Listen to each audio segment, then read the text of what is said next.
Krishna Prestaya Bhutale Vimate Bhakti Vedanta Swami Namine Namaho Vishnu Padaya Krishna Prestaya Bhutale Vimate Bhakti Vedanta Swami Namine Namaste Saraswate Gauravani Prachari Nirvasesha Sunyavadi Astatari Shatari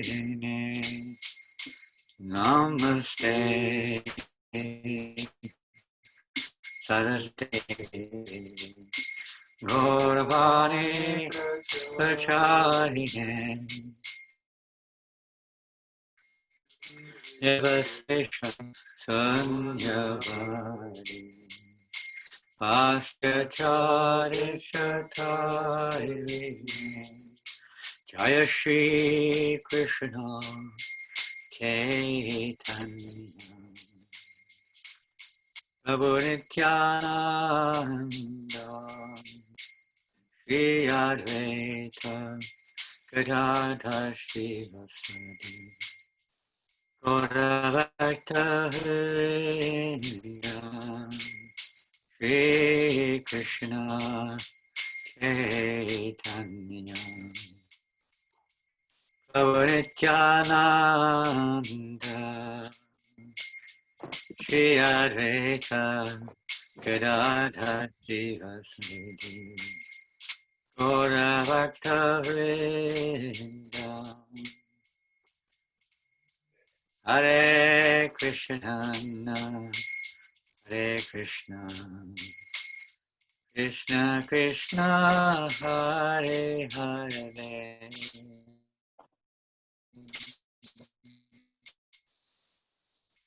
Hare Rama, Hare Rama, Rama, Hare Hare, Hare Krishna, Hare Krishna. Krishna Krishna Hare Hare Hare Rama Hare Rama Rama Hare Hare Hare Krishna Krishna Krishna Hare Hare Hare Rama Hare Rama Rama Rama Hare Hare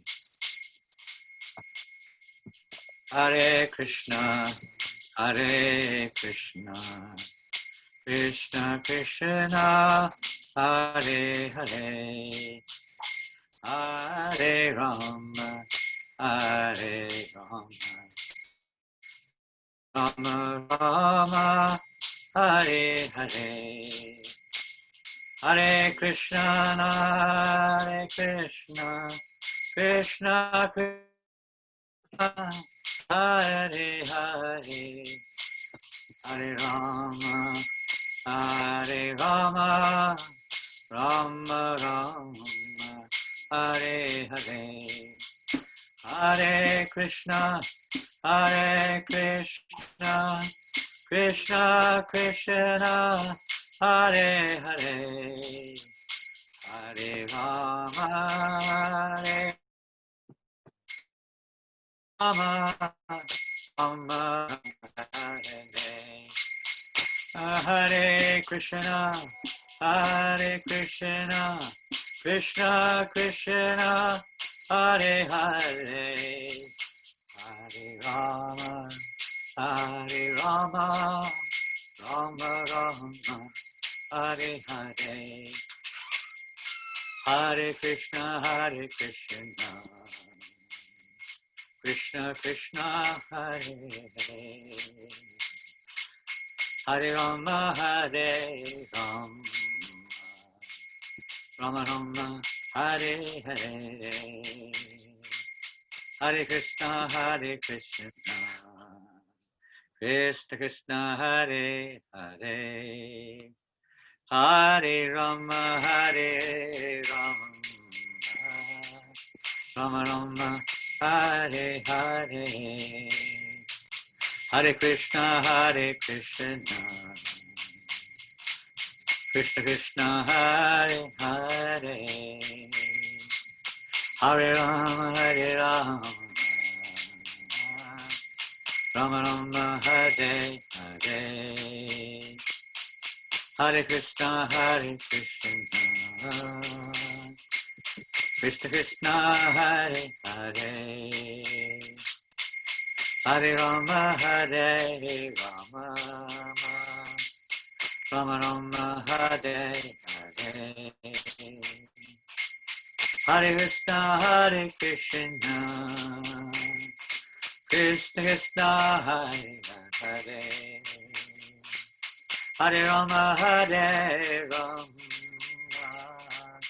Rama Rama, Hare Hare, Hare Krishna, Krishna Krishna, Hare Hare, Hare Rama, Rama Rama, Hare Hare, Hare Krishna, Krishna Krishna, Hare Hare,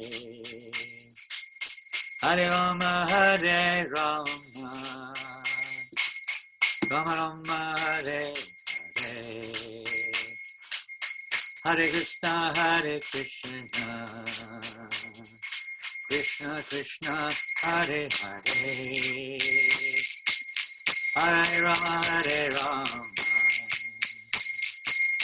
Rama Rama, Hare Hare, Hare Krishna, Krishna Krishna, Hare Hare, Hare Rama, Rama Rama, Hare Hare, Hare Krishna, Krishna Krishna, Hare Hare, Hare Rama, Rama, Hare Hare, Hare Krishna, Krishna Krishna, Hare Hare, Hare Rama, Rama Rama, Hare Hare, Hare Krishna, Krishna Krishna, Hare, Hare Rama, Rama Rama, Hare Hare, Hare Krishna, Krishna Krishna, Hare Hare, Hare Rama, Rama Rama, Hare Hare, Hare Krishna, Krishna Krishna, Hare Hare, Hare Rama, Rama Rama, Hare Hare Krishna, Krishna Hare Hare, Hare Rama, Rama Rama, Hare Hare, Hare Krishna, Krishna Krishna, Hare Hare, Hare Rama, Rama Rama, Hare Hare, Hare Krishna, Krishna Hare Hare Hare Rama Hare Rama Rama Rama Hare Hare Hare Krishna Krishna Krishna Hare Hare Hare Rama Hare Rama Rama Rama Hare Hare Hare Krishna Krishna Krishna Hare Hare Hare Rama Hare Rama Rama Rama Hare Hare. Srila Prabhupada ki jai. Shri Shri Radha Landaneshwara ki jai. Shri Shri Jagannath Baladev Subhadra ki jai. Shri Shri Gaur Nitai ki jai. All glories to the assembled devotees. All glories to Shri Guru Varanga. Harinam Sankirtan ki jai. Transcendental book distribution ki jai. Being locked down at the lotus feet of Shri Guru Jai. All glories to the assembled devotees. All glories to Shri Guru and Gauranga. Hare Krishna. Nama Om Vishnu Padaya Krishna Pastaya Bhutale. Srimate Bhaktivedanta Swami Tinami. Namaste Saraswate Devi. Gauravani Pacharine. Nirvasesha Sunyavadi. Pastachade Shatarini. Hare Krishna. So, Padmanabha Prabhu, are you going to speak something? I don't think he's there. Are you there? Are we there? Hare Krishna Maharaj. Thank you for the lovely kirtan. Thank you everyone for joining us this morning. And especially for Maharaj for taking the time out to speak to us. We're very much looking forward to the talk today. So just some quick points. Maharaj requested that questions are preferred in writing in the chat. So if you can please use the chat facility, and Maharaj will be able to pick the questions up. Also, if you're unable to use the chat, then you may need to unmute yourself to ask the questions. And yeah, that was it. And just again, thank you, Maharaj, very much for joining us. So I'll hand it over to Maharaj now to start the seminar. Okay, Hare Krishna. Hare Krishna. I spoke with Kornitai. He suggested that we come out of the Wi-Fi from the temple and connect to the phone. He says it's more stable. The Wi-Fi in the temple sometimes drops. We can make a fast change. We'll do this, and if that doesn't work, we'll do that. Okay, we keep going there. Hare Krishna. We welcome. We're very happy to be with you this morning. Welcome you all. And thank Padmanabha Prabhu for hosting today's program from Radha Parasishwar, Radha Landaneshwar. We're very close. We have a very close connection, and we're in Paris today.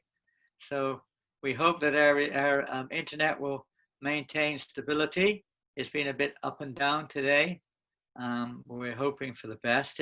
If something goes wrong, we'll probably try to shift. You'll have to give us a few minutes to shift to another system if something goes wrong. But we're hoping it will be okay. In my phone, this is 66. Yeah, he's 11.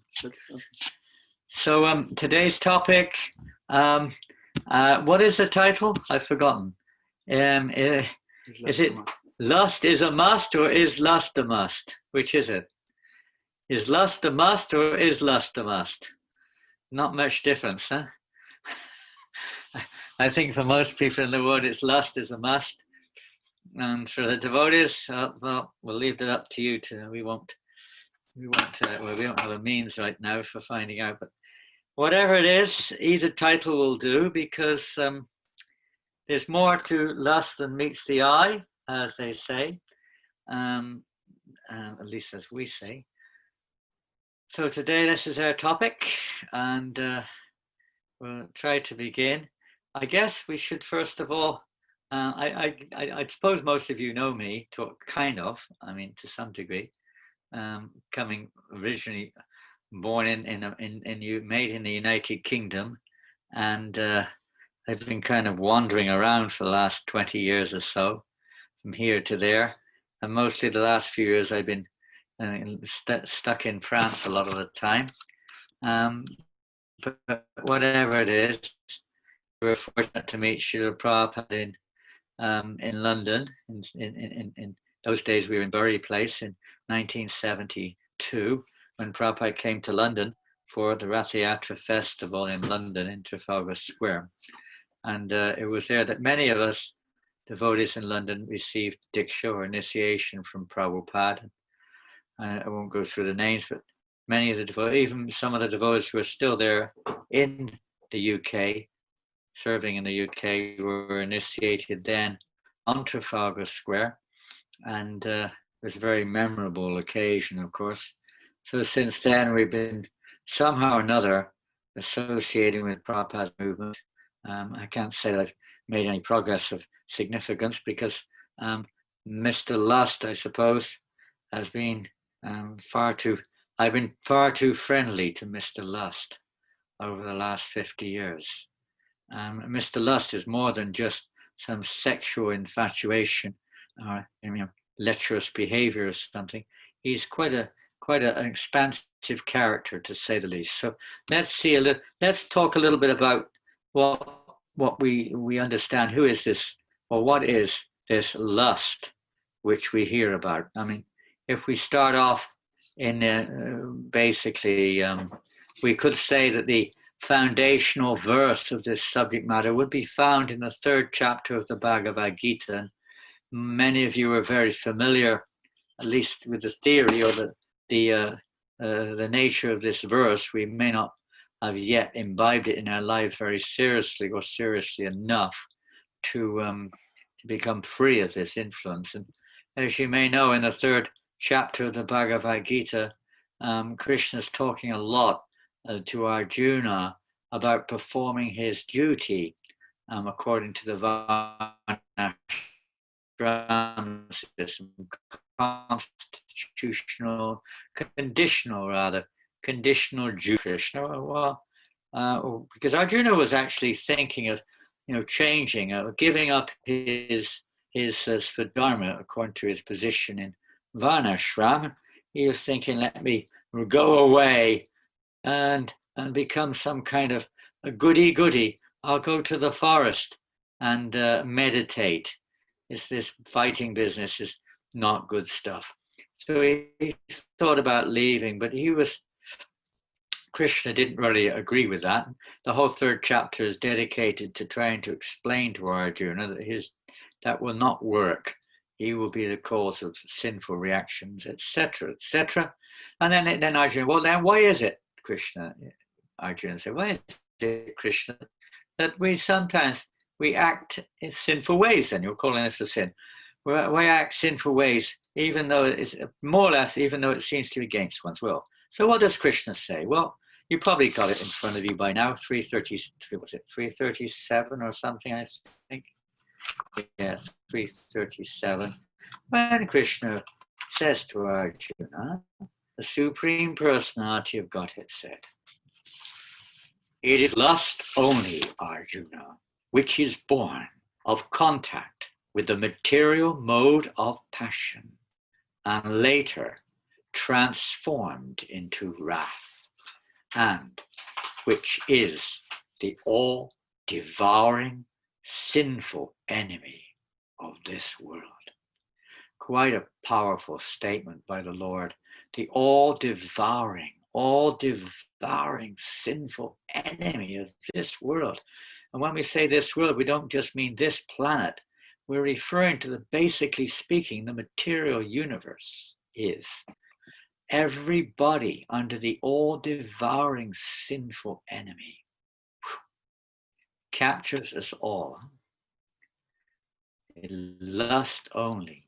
It's a pretty big subject matter and a pretty hard subject matter to, let's say, overcome or deal with.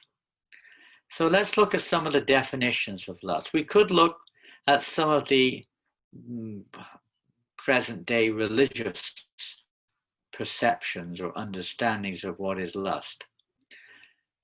Just to get a little idea what we're dealing with.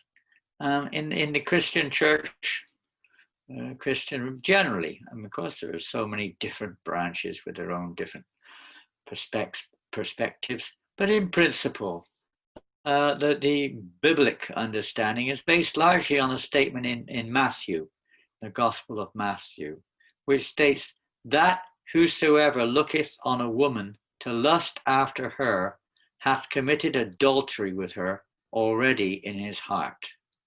And so it takes it a little bit beyond just a physical act, but rather an internal one, or let's say a subtle one, in his heart. Now, depending on how far and what we define the heart as, but in principle, this understanding has been imbibed by the general English-speaking countries which have a Christian tendency, and lust is therefore, in most cases, referring to sexual, unbecoming sexual desires, specifically, as it says also in Islam, where that sexual desire is also generally related to the meaning of lust, but it's lust where sexual desire is outside of marriage. Whereas within marriage, of course, it can be there too, but generally outside of marriage, particularly in not exclusively, but particularly in Islam and in Christianity, it could be in or out, but it's mainly related to sexual, let's say, unrestrained or unbecoming sexual desires, forcing oneself on somebody or whatever it may be, or just cultivating these type of things within our own heart. So that's something, some understanding of lust, no doubt about that. Actually, the original term, interesting enough, the English word was originally a general term for desire, originally.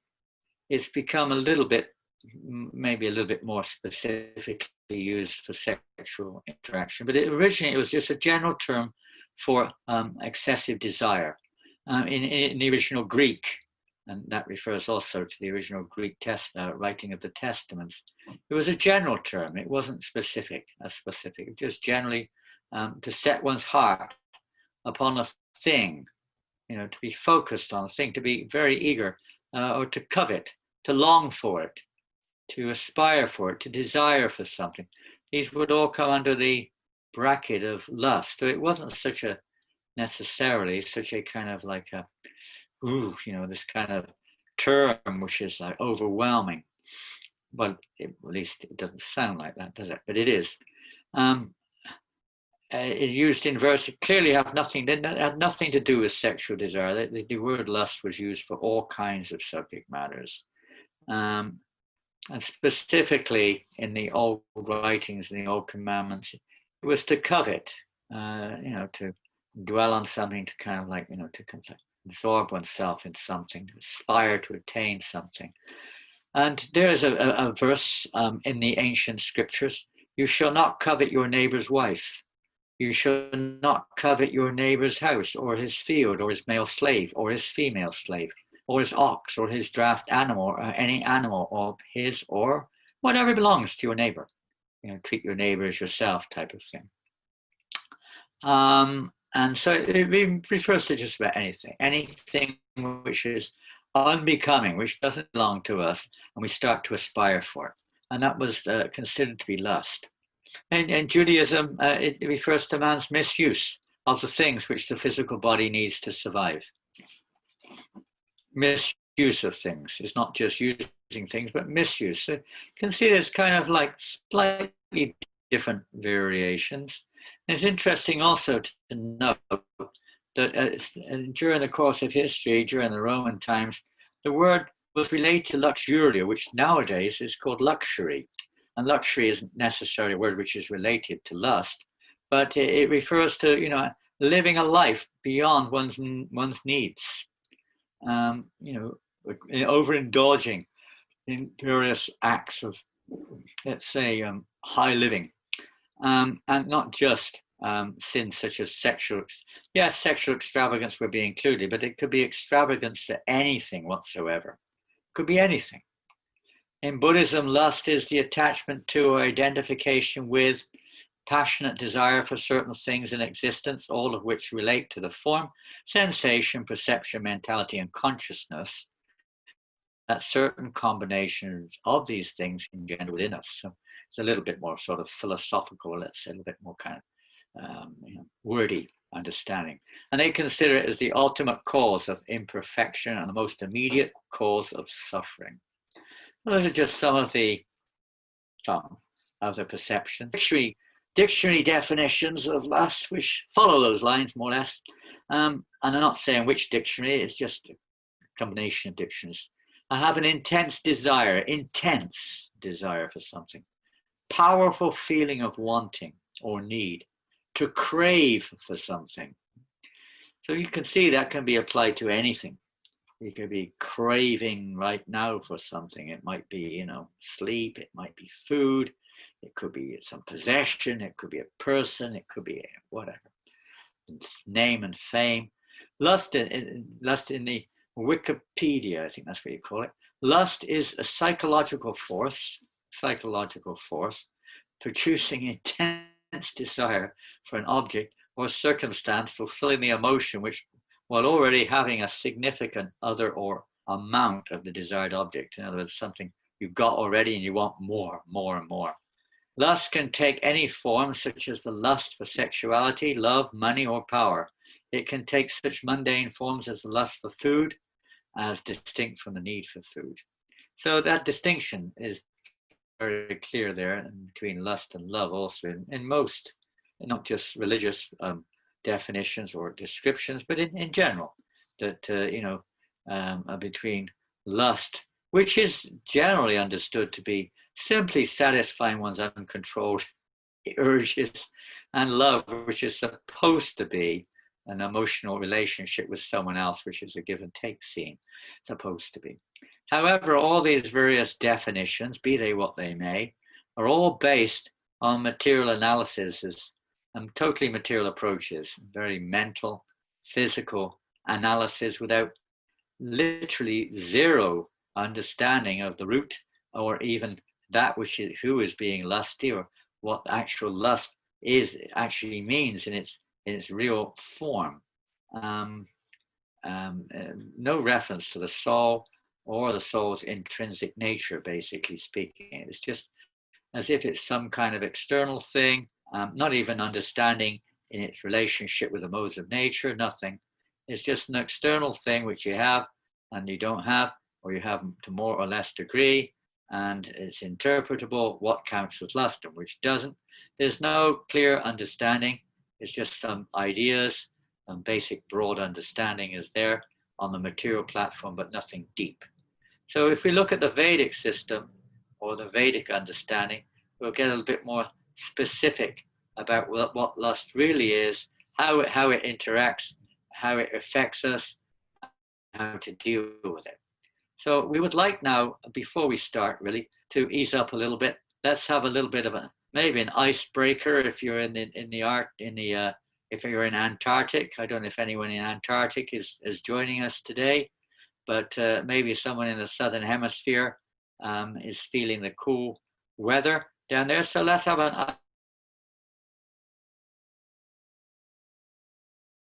and it's probably freezing cold anyway. I wouldn't be surprised it is, even in the middle of summer. So let's have we like to introduce you to a character, a very good friend of mine, and his name is, are you ready, Rasikananda? Are you ready? Rasikananda Prabhu is in Wellington. He's our co-host today. I hope he's there with us. He's now, are you there, Rasika? Yes, Maharaj. Okay, so we'd like you now to please introduce us to our good friend, whose name is Dracula. Fire away, here he comes. You may have heard of him. He lives in Eastern Europe somewhere, but he's come to join us today for our little session for a few minutes. And here he is. No, he used to live in Transylvania, but he moved to Amsterdam. And here he comes. He's with us today, I hope. Is he coming? Oh, honey, when you are near me, I'm in the mood.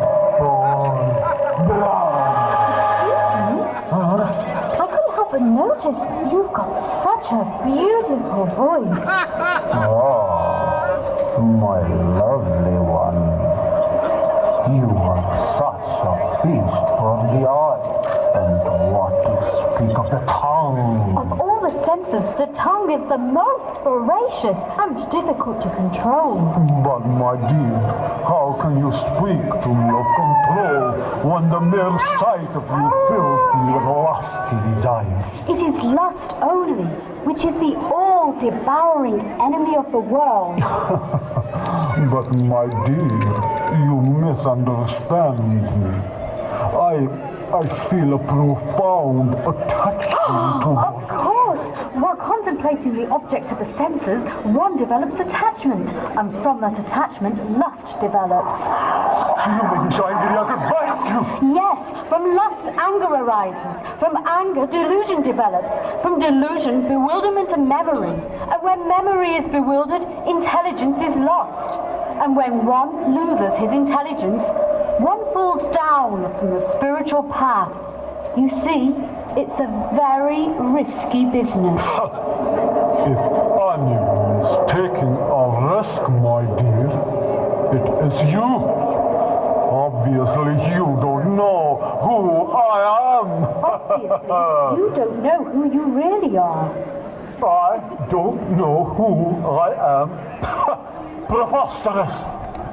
Let me tell you then.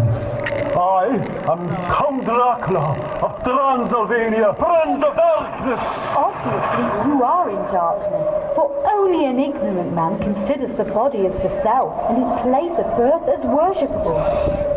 You think that you're so smart, huh? Then, if I am not Count Dracula, who am I? My dear sir, your human life has just begun. Human life? Please do not insult me. I haven't known human life for over 500 years. Never mind that. Atato Brahma Jigasa. A tomato what? Atato Brahma Jigasa. That is Sanskrit, and it means that human life actually begins when one asks himself, who am I? You see, you think you're this body, but your real identity is that of spirit soul, full of knowledge and bliss, and eternally connected to the Supreme Lord in an intimate relationship of love. Love? Me? Please understand, in contact with your material body and this material world, your eternal love for God has been transformed into mundane lust. If you don't give up this blood-sucking business, there is a very good chance that in your next life, you'll take birth as a mosquito. A mosquito? No. Yes. No. Yes. No. Yes. But why? But how? Whatever state of being one remembers when he quits his body, that state he will attain without fail. But I have never even considered such things before. But you must. I see that now. Somehow or other, by your good instructions, I am feeling somewhat weak, humbled. These are not my instructions. They are the words of Lord Krishna to Arjuna, as given in the Bhagavad Gita as it is, by His Divine Grace A.C. Bhaktivedanta Swami Prabhupada. Ah, put that book away. Its light is hurting my eyes. Yes, Godhead is light, and ignorance is darkness. Where there is Godhead, there is no darkness. But you are wrong to think that this book will harm you. Rather, it will relieve you of all the misery of material existence, even your desire for blood. But my desire for blood has not been satisfied for 500 years. How can I purify such a strong desire as this? My dear sir, It is the arrangement of the Supreme that we drink the blood of the cow after it has been transformed into milk, the miracle food. And from this milk we make butter and ghee, in which we cook wonderful preparations like samosas, puris. The real test is in the tasting. Here, try one of these. No. Go on, it won't bite you. I'm the one who does the biting around here. Remember? All right, give it to me.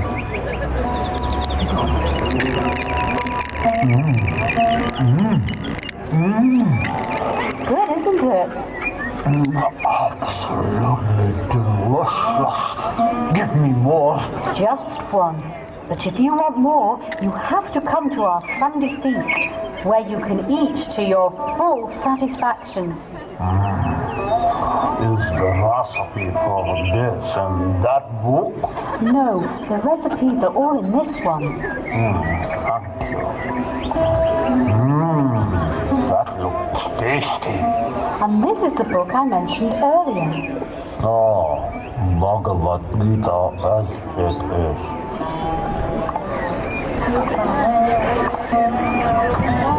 Never was there a time when I did not exist. It sounds like my Uncle Vladimir. How much do I owe? Oh, just give what you can. Will 100 do? Oh, No, keep the change. thank you. Now, don't forget the Sunday feast, and bring your friends too. Well, I'll be there for sure. But as for my friends, well, maybe another Sunday. Hare Krishna. Hare Krishna. Krishna. Yes, Hare Krishna. Hare Krishna. Excellent. I'll see you on Sunday then. Bye-bye. Hey, Mommy, Wolfie, Uncle Vladimir. I found somewhere great. We can go for a bite on Sunday.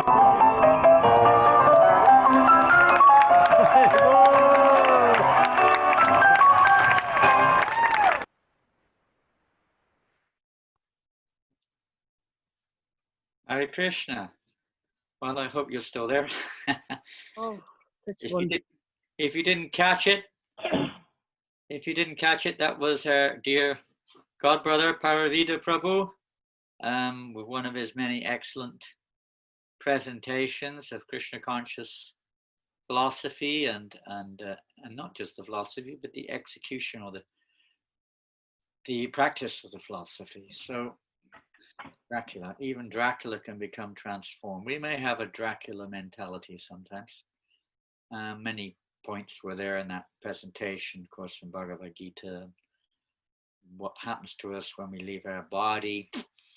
We may justify our behaviors according to our so-called religious paradigms or our so-called social laws or whatever. We justify it by what we think is right and wrong. But that doesn't, let's say, protect us from the reality or how the laws of nature work. One who's overwhelmed with lust is, as we saw in the case of Dracula, in his case is extreme. He's very much attached to the drinking of blood. So the young lady, I don't know her name, I've forgotten. She's explaining there how whatever state of being you remember at the time of death, that state you will attain without fail. And we see in our modern society that even many births, childbirths, are very much resulting from lusty interactions, uncontrolled sensual interactions. So we're going to go now a little bit before we get into the crush, let's say the essence of the subject matter, a little bit to the Bhagavad Gita. We've already heard the famous verse 437. I'm just going to read a little purport to, to 337. Now a little purport to 339 from the Bhagavad Gita. In the material world, this is Prabhupada's purport. to 339. In the material world, the center of all activities is sex. And thus this material world is called Maitunya Agra, or the shackles of sex life.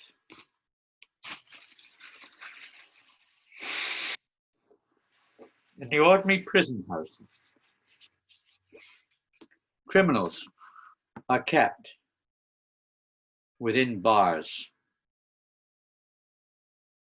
Similarly, the criminals who are disobedient to the laws of the Lord are shackled by sex life. Advancement of material civilization on the basis of sense gratification means increasing the duration of the material existence of a living entity. In one sense, we could say lust, which we'll talk more about in a minute in terms of how it comes about, but is the cause of our perpetual repeated birth and death in this material world, because we're attached. As we see in the second chapter of the Bhagavad Gita, another pretty famous verse, 262, there Krishna says to Arjuna, while contemplating the objects of the senses, one develops attachment. From attachment, lust develops.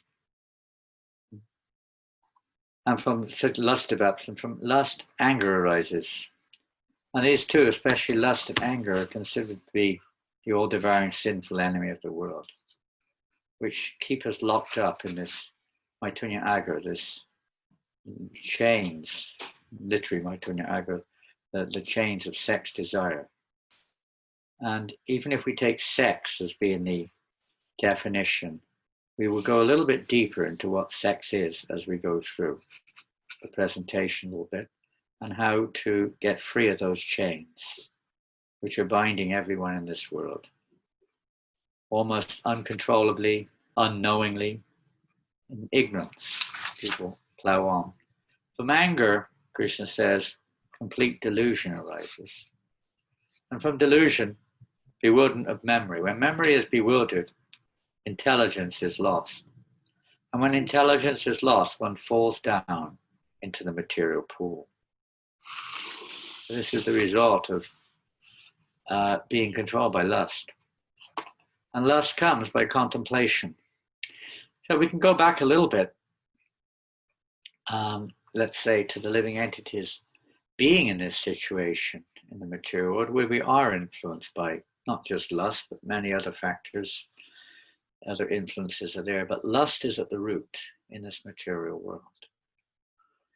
But we can go even further back, which we have seen that others don't even mention, what to speak of, understand, of the nature of the living entity, or our nature, our actual nature of the living being, the soul.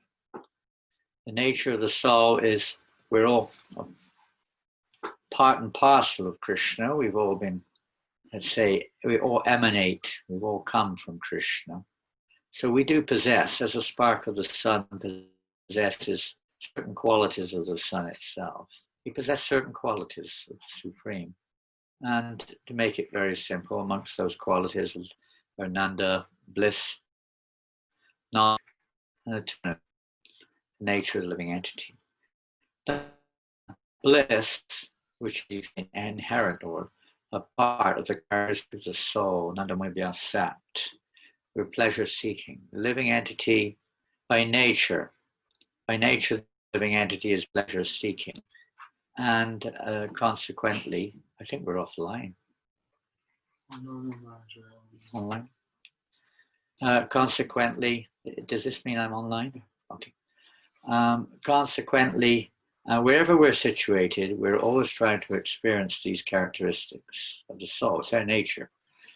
It's natural for us to aspire for eternity, knowledge, and bliss. In the material world, in the spiritual world, wherever it may be.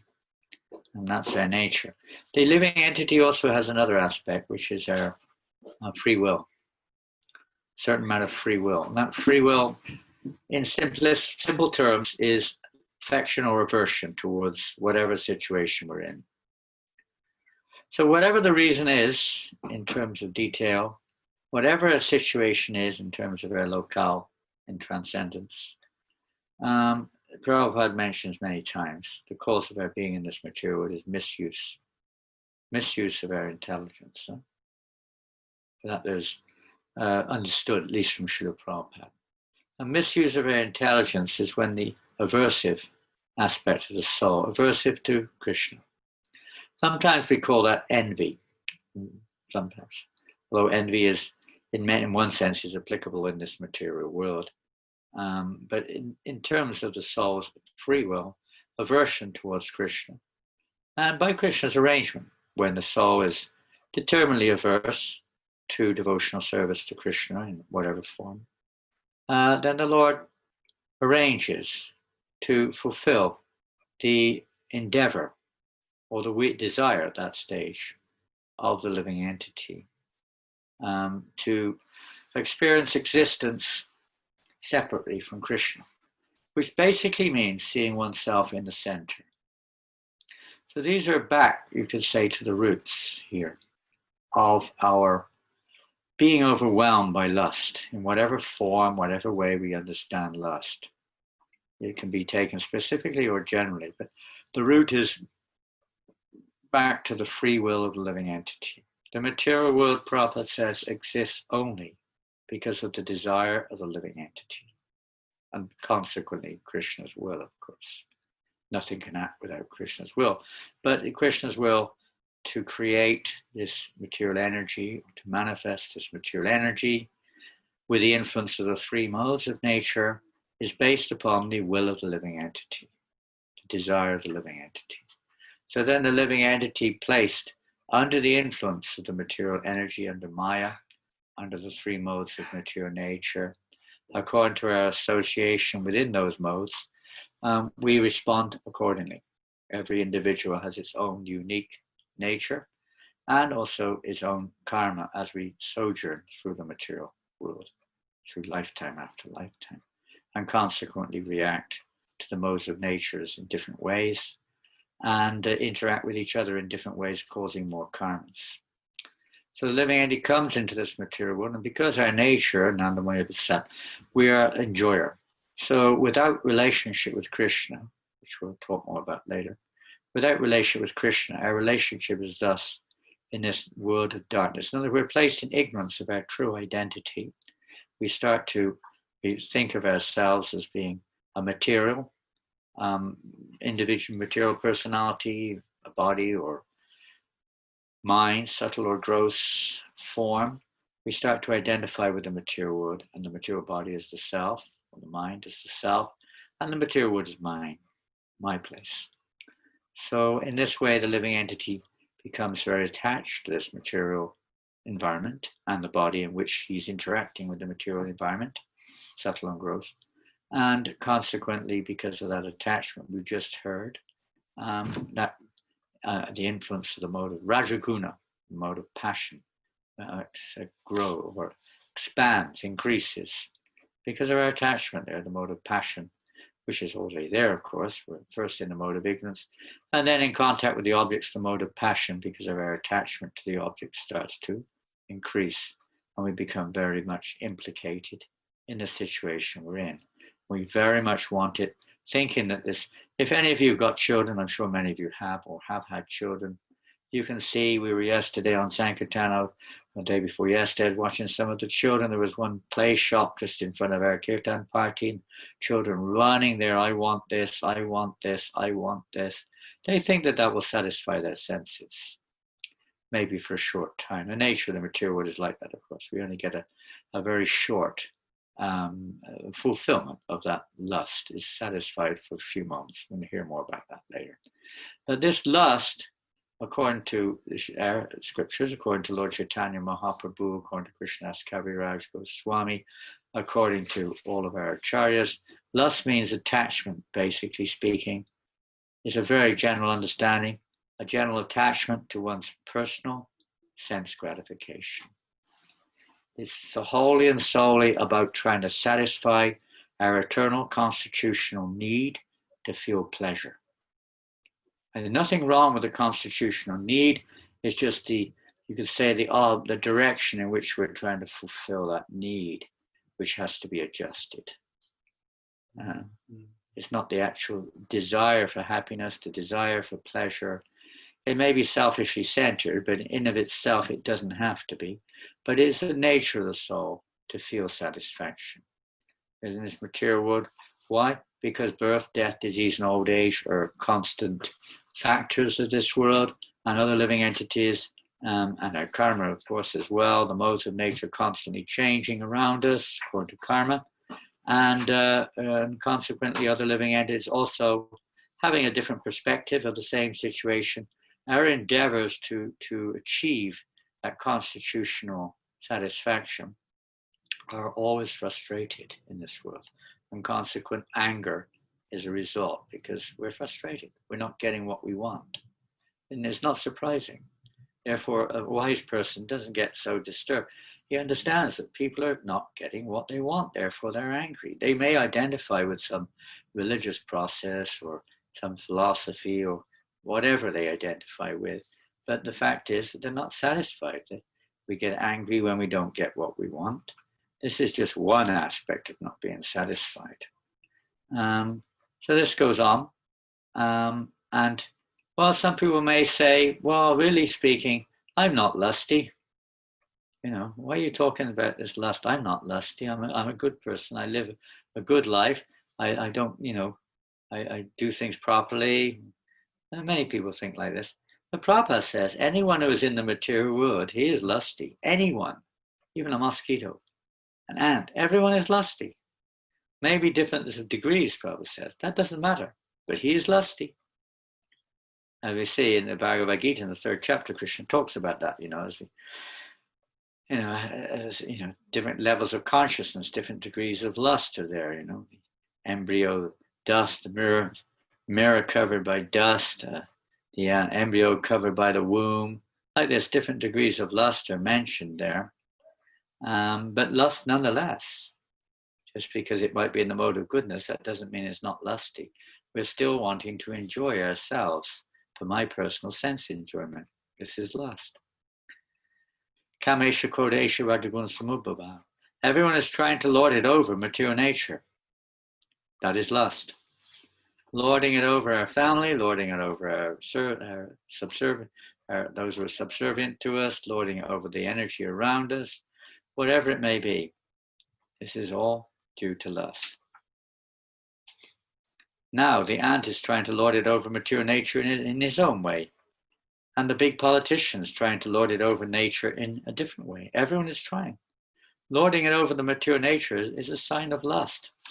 You can take it for granted that anyone who is within the material world has the contamination of lust. Everyone. So don't think you're alone. Even Lord Brahma, even Lord Shiva, when they're interacting with the material world, sometimes the influence of Rajagun gets the better of them. Prabhupada says, everyone has come in lusty desires. We've come with these lusty desires and greediness.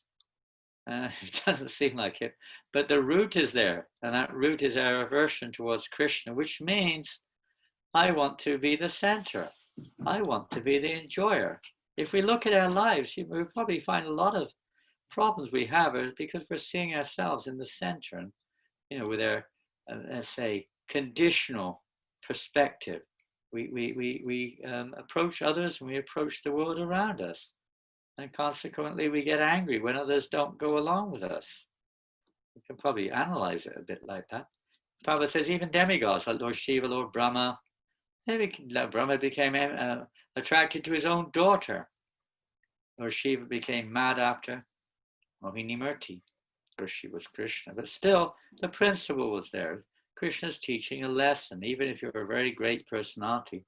This attraction, especially to the opposite sex, when we come to the pinnacle, we could say a lusty intent in this world, is to try to enjoy the opposite sex through sexual relationship. Perverted reflection, perverted reflection of the spiritual realm, which we'll hear about a little later on. What to speak of insignificant creatures like us? Lusty desire is there. That is the material world, Prabhupada says. That is the material world. Simply a place where people are unknowingly, that every activity that we do in this material world is what's the word? Is pervaded by lusty intent. Everything, even so-called welfare activity, everything is pervaded by lusty intent in the material world. There's no choice, because we're seeing ourselves in the center. Now, of course, we're in our Krishna consciousness movement.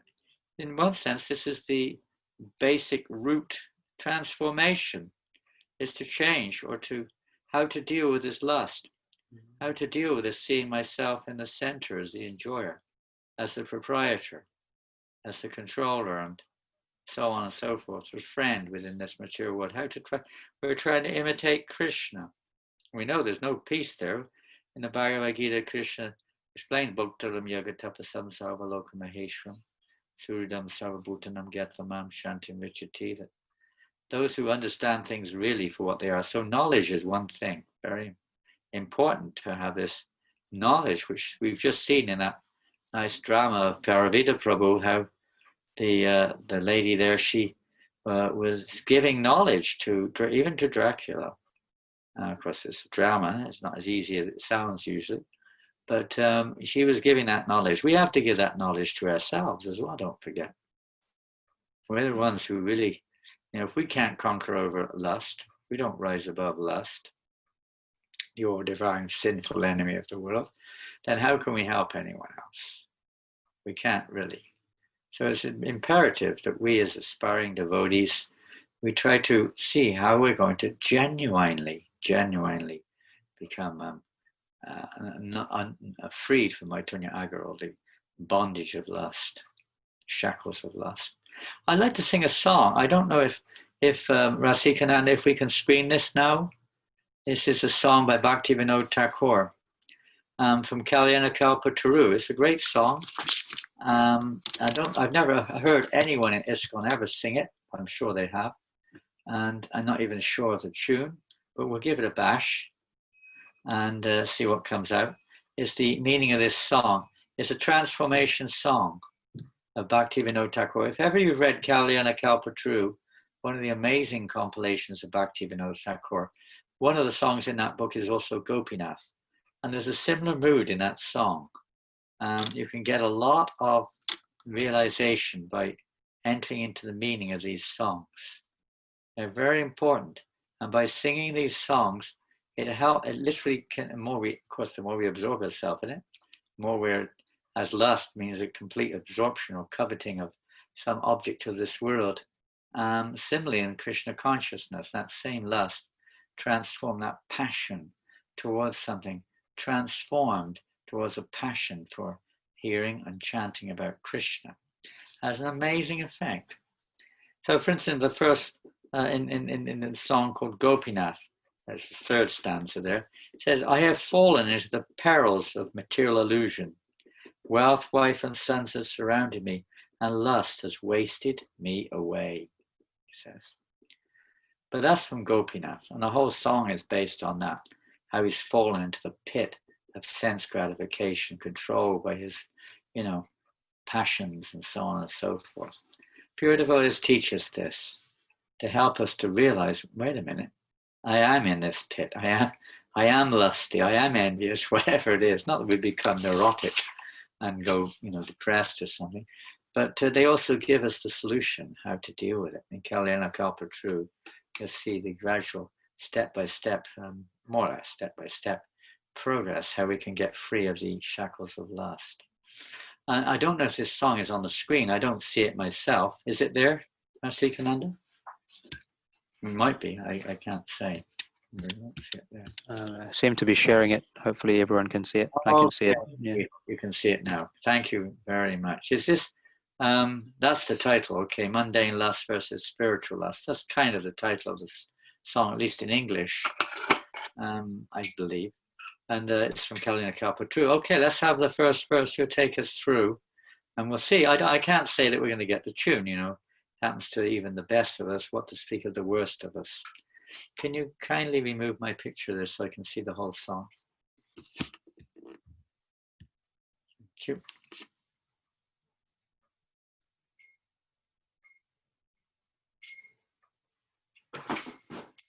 If you want to follow, please do. We'll sing a line at a time and repeat.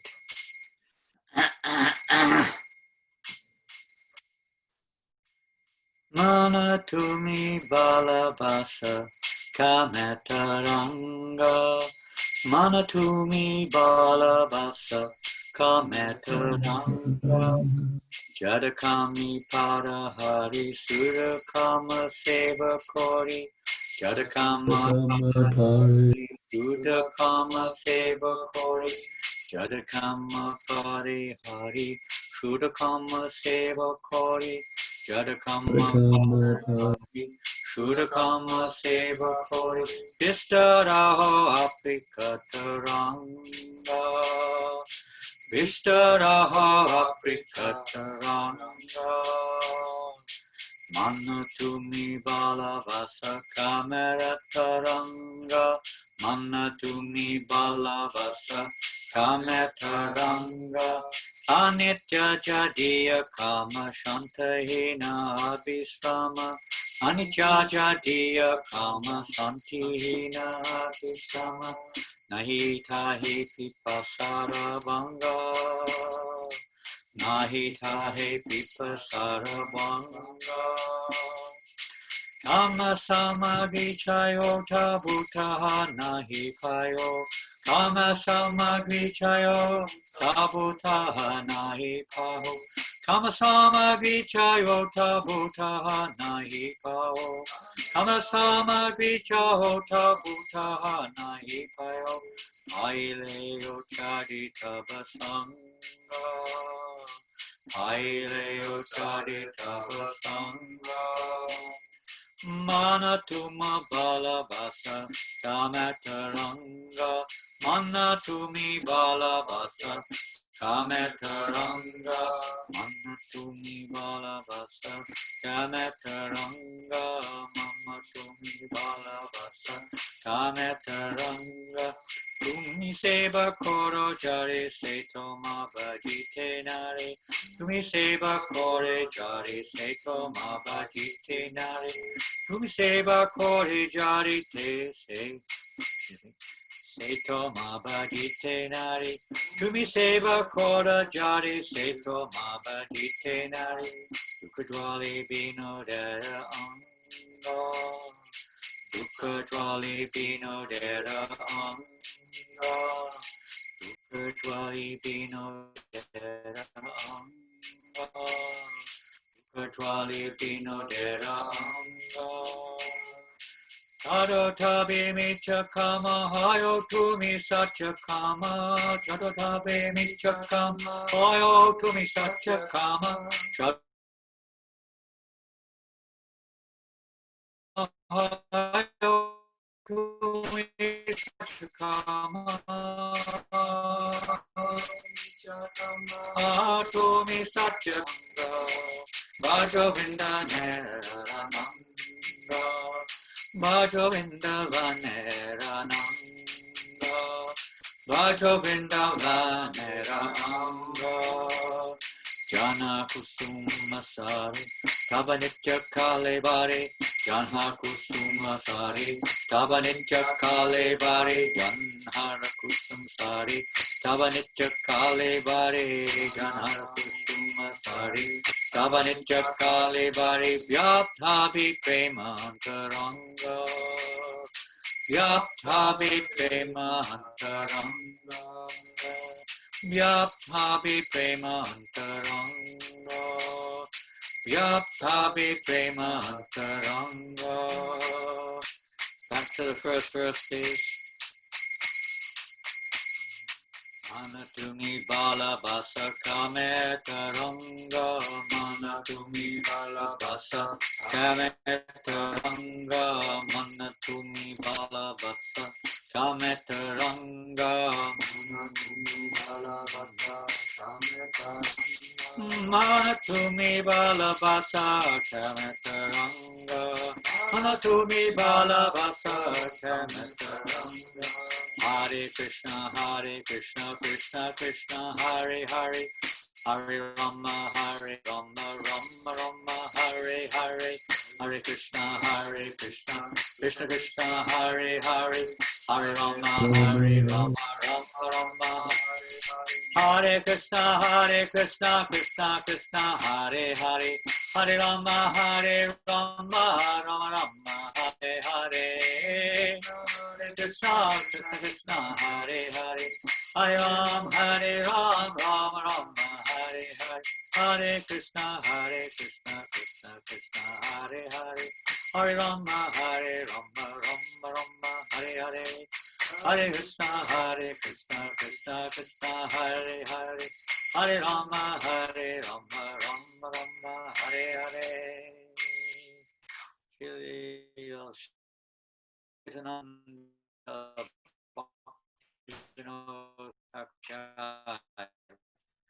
Never go to the translation, please, Lusty. This will be the next verse, next panel. There we go. Hopefully you can see it.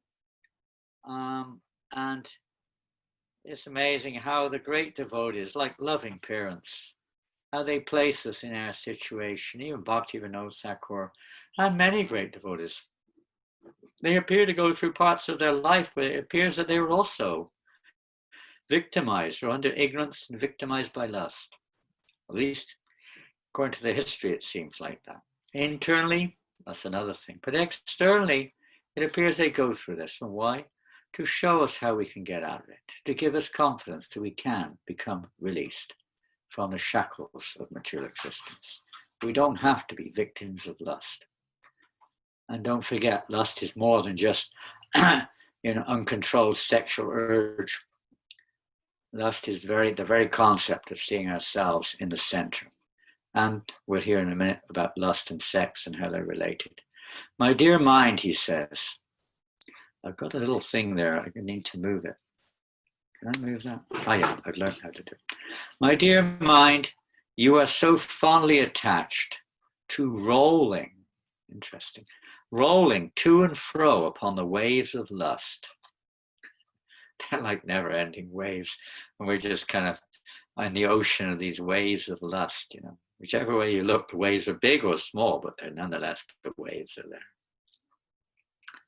Abandoning your sensual material lust, just render service in pure spiritual lust, and thus extend yourself into the realm of transcendently uncommon pastimes.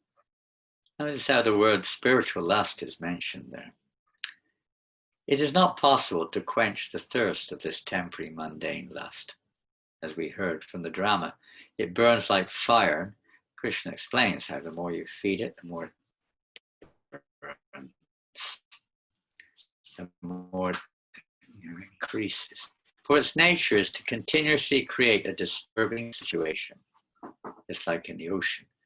The winds, they are constantly whipping up the waves. You can't stop it, the material world.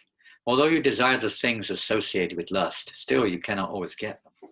And even if you do get the things you lust after, you cannot keep them. For such temporary things will give up your company very soon, and that really is painful. That really is painful when we lose our body, when we lose our friends, our family, our wealth, everything, our job, our position, our good name, everything is lost. We have our karma, don't worry, to take us on. And of course, we have our unending desires to try to satisfy, as we saw from Dracula, 500 years, he still wasn't satisfied drinking blood. My dear mind, you faithfully render service to this mundane lust, but I see that it actually cannot give you anything substantial. Rather, it simply burns my entire body with miserable dissatisfaction. And I'm sure we've all had that experience. We may be carrying hangovers from those who are taking up devotional service, hangovers from previous, let's say, lifestyle, things which we used to really try to enjoy in the material world. And sometimes the hangover is there, and we sometimes try to indulge, at least on the mental platform. And we experience just how miserable it is in reality. Not only is it itself causes suffering, but it also impedes any growth or any endeavor that we may have to progress on the spiritual path. We lose our enthusiasm and so on and so forth. Even doubts may come in.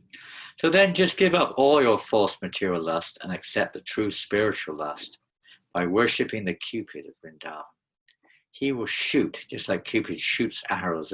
In this material world, we all see Cupid shooting arrows into the heart, lusty arrows. Of course, he's just acting as an instrument to fulfill our inner heart's desires. But ultimately, you could say he shoots those arrows into our heart, and we become overwhelmed, uncontrollable, desire to obtain an object of our attraction. He would, in this case, he will shoot your spiritual body full of his flower-like arrows, flower arrows. Amazing, a spiritual body full of flower arrows, and you will thereby become filled to the brim with eternal ecstatic love for him, referring ultimately the Cupid of Vrindavan is not the Cupid of this material world, be a partial expansion. Nonetheless, the Cupid of Vrindavan is none other than that flute-playing, mischievous young Krishna. So he will shoot those arrows within our hearts. So that's that song. It's a good meditation. And as I say, I've never heard anyone in ISKCON sing it, but I'm sure they have. And I apologize for the tune, which may not have been the right one, but at least we managed to remember this meditation or this writing of Bhaktivinoda Thakur. So where are we? Are we lusty or not? Well, it sounded like we were. It sounds like we are. So how are we going to deal with it? And we don't have much time. Our life is a bit short, and we don't have much time this morning either. So we'll go through a few things which our acharyas, Srila Prabhupada specifically, if we've understood the dimension or the broadness of how much lust is affecting our very lives, even as aspiring devotees, etc. How are we going to deal with this? Well, here's a funny one. This was a letter from Prabhupada. I'll start with this because it's quite a famous one, way back in 1968, to one of his disciples named Hayagriva. And Prabhupada says, because the enemy, as we heard in the Bhagavad Gita, is lust. But Prabhupada says here, regarding your enemy, Mr. Lust, I have noted, Prabhupada calls him Mr. Lust. I have noted the difficulties, but we should always remember that Krishna is stronger than any demon. And Mr. Lust, or his father, or his grandfather, nobody can do anything provided we take shelter of Krishna very tightly. So even, the whatever, the ahankar, the false identification, the ignorance that we're placed into, the misuse of our independence, etc. Everything. Krishna is stronger than that. If we take shelter of Krishna, all of these demoniac, if you probably using the word here, demon, but all of these negative states of being can all be overcome, can be defeated. If we take shelter of Krishna very tightly, Prabhupada says. Now, of course, at that time, Hayagriva was hoping to get married, but Prabhupada said, one who marries for subduing lust is mistaken. Sometimes you think that's the answer. Well, it may be a necessary adjustment, just like environmental situations are very important in dealing with these, let's say, enemies of the soul in the material world. Therefore, human society is organized to make it most, say, favorable for the conditioned souls to progress step by step. It may take time, but step by step out of the shackles of lust and consequent anger and greed, envy, and all the other features which we're constantly being, affected by in this material world. Because lust cannot be satisfied simply by indulging in sense gratification. It's like trying to extinguish a fire with large amounts of petrol. It won't work. I mean, to a certain extent, maybe not petrol, I don't know, but with ghee, for instance, if you have a fire and you put a big chunk of ghee on the fire, if it's a tiny fire, it might be extinguished, but let's take a decent fire. It may go down. When you put the chunk of ghee, the fire may go down, but once the ghee heats up, the fire will blaze much more than before. So it's a little like that. Petrol probably doesn't have such a time span on it, I don't know. So to subdue lust, Prabhupada says, is a different process. Then you have to take to deity worship. Krishna is Madam Mohan. I'm sure this process, helped by your regular chanting, will kill Mr. Lust, rest assured. So, Dracula will be killed by this process of deity worship and regular chanting process. Of course, when you begin, I am at your service always and give you suggestions and ways and means to progress in deity worship, but you must immediately adopt this principle. So it's especially important. That's why Srila Prabhupada, not just the chanting of Hare Krishna, but he also introduced the deity worship in our movement. Now, deity worship may not be, it may be different levels, no doubt. In the home, it may be very simple pictures or whatever, but that focusing everything on putting Krishna in the center, this is the point. Deity worship means putting Krishna in the center.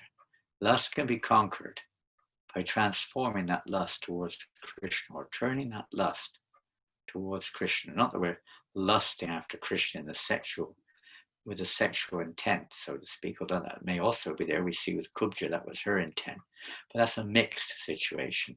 But more in terms, we go to the root of lust. The root of lust is desire, living entity by nature desires.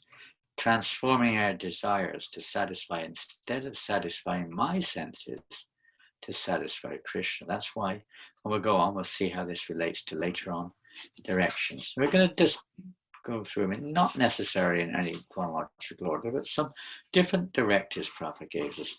And here's another one. This is from the Srimad Bhagavatam. If we stick to the principle of chanting the Hare Krishna Maha Mantra offenselessly, then by the grace of Srila Haridas Thakur, we may be saved from the allurement of women. However, if we're not very strict in chanting the Maha Mantra, we may fall at any time victim to women. And that could be the opposite sex. It could be taken anywhere. It could be an attraction to any form of objects of our sense gratification.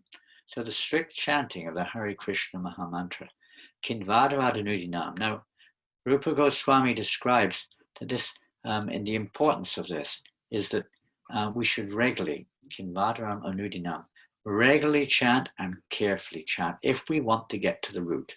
In the material world, generally speaking, we only try to deal with it on the surface through psychology, through therapy, through counseling. Many different features are there of dealing with abnormalities in a person's character, or they're perceived as abnormalities.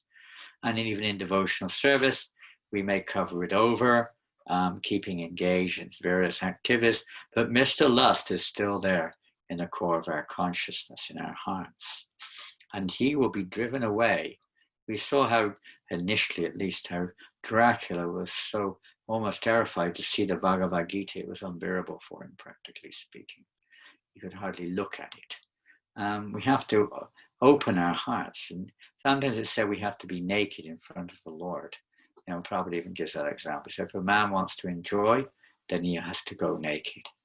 So similarly, if we really want to experience real self-pleasure, spiritual pleasure, that may sound a bit selfish in the beginning, and it's natural, but in the more mature stage, it isn't. But even if it is the beginning stage, the process is to absorb ourselves in hearing the holy name of Krishna, to hear the transcendental sound vibration, remembering that the name is Krishna. And remembering through deity worship also, very important, that everything belongs to Krishna, that everything should be done for the pleasure of Krishna, not myself, even our chanting. And unfortunately, we don't necessarily think like that, but even our chanting. And what does that mean? It means when we're attentive in our chanting. It's not just a mechanical pronunciation, which may also be required or valuable, but it's when we're actually sincerely. Now that attention, as we know from Srimad Bhagavatam, doesn't necessarily come so easily. In the Srimad Bhagavatam, in the 3rd chapter of the Bhagavatam, 1st canto, Sutta Goswami says to the sages, now you hear with rapt attention. But to hear with rapt attention, Prabhupada said, we have to be pure in our life, in our behavior, pure in our eating, sleeping, mating, and defending. All these things are there. Deity worship is very important to try to help us to be focused on being pure, or let's say controlling our behavior, regulating our behavior. All these things are brought up later by Srila Prabhupada. Unless one is fully Krishna conscious, this lusty desire cannot be checked. It is not possible. That is tapasya. So tapasya has to be there. Austerity. Voluntary, we accept some inconvenience. Tapasa brahmacharyena. We may not be brahmachari, but Prabhupada said even grihastas are considered brahmachari grihastas when they're controlling their senses. Tapasya means first brahmachari, to avoid sex desire. That is first step. Well, that may be good when we're young, to be taught like that. Most of us were not. Where is there tapasya? There's none. In today's society, there is none. There is indulgence from the word go. From the child's birth, lust becomes pretty much the driving motivation for the education of the child, both in environmental situations, even in literal educational situations. It's very difficult to do this tapasya. Therefore, Chaitanya Mahaprabhu, that means tapasya, restraining sex life, which in previous eras it may have been something which at least the young boys were trained in that way. But that's very difficult, Prabhupada says, in this age. Therefore, Chaitanya Mahaprabhu was given Harinam. If you chant Hare Krishna Maha Mantra, you'll be cured. Otherwise, regular tapasya is almost impossible nowadays. He's emphasizing regular chanting of the holy name. According to Srila Sridhar Swami, by meditation, so he recommends meditation on the Supreme Lord, focusing on, sometimes we hear the lotus feet of the Lord, the symbols on the lotus feet, the form of the Lord, whatever it is, one can overcome lust and other mental disturbances. That's 11th canto of Bhagavatam. And in the 3rd canto of Bhagavatam, it states that sex desire can be overcome by meditating on Krishna's eyebrows. Interesting, huh? I like the rainbow, you know. Very beautiful, attractive eyebrows. We get a man, I don't know about women, but men get sometimes captivated by the eyebrows of a woman. It's a fact. In the Bhagavatam, in the 7th canto, it states that make plans with determination.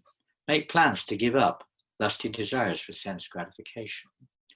Giving up the enjoying mentality, Bhakti Siddhanta Saraswati Maharaj says, sometimes we just have to say no.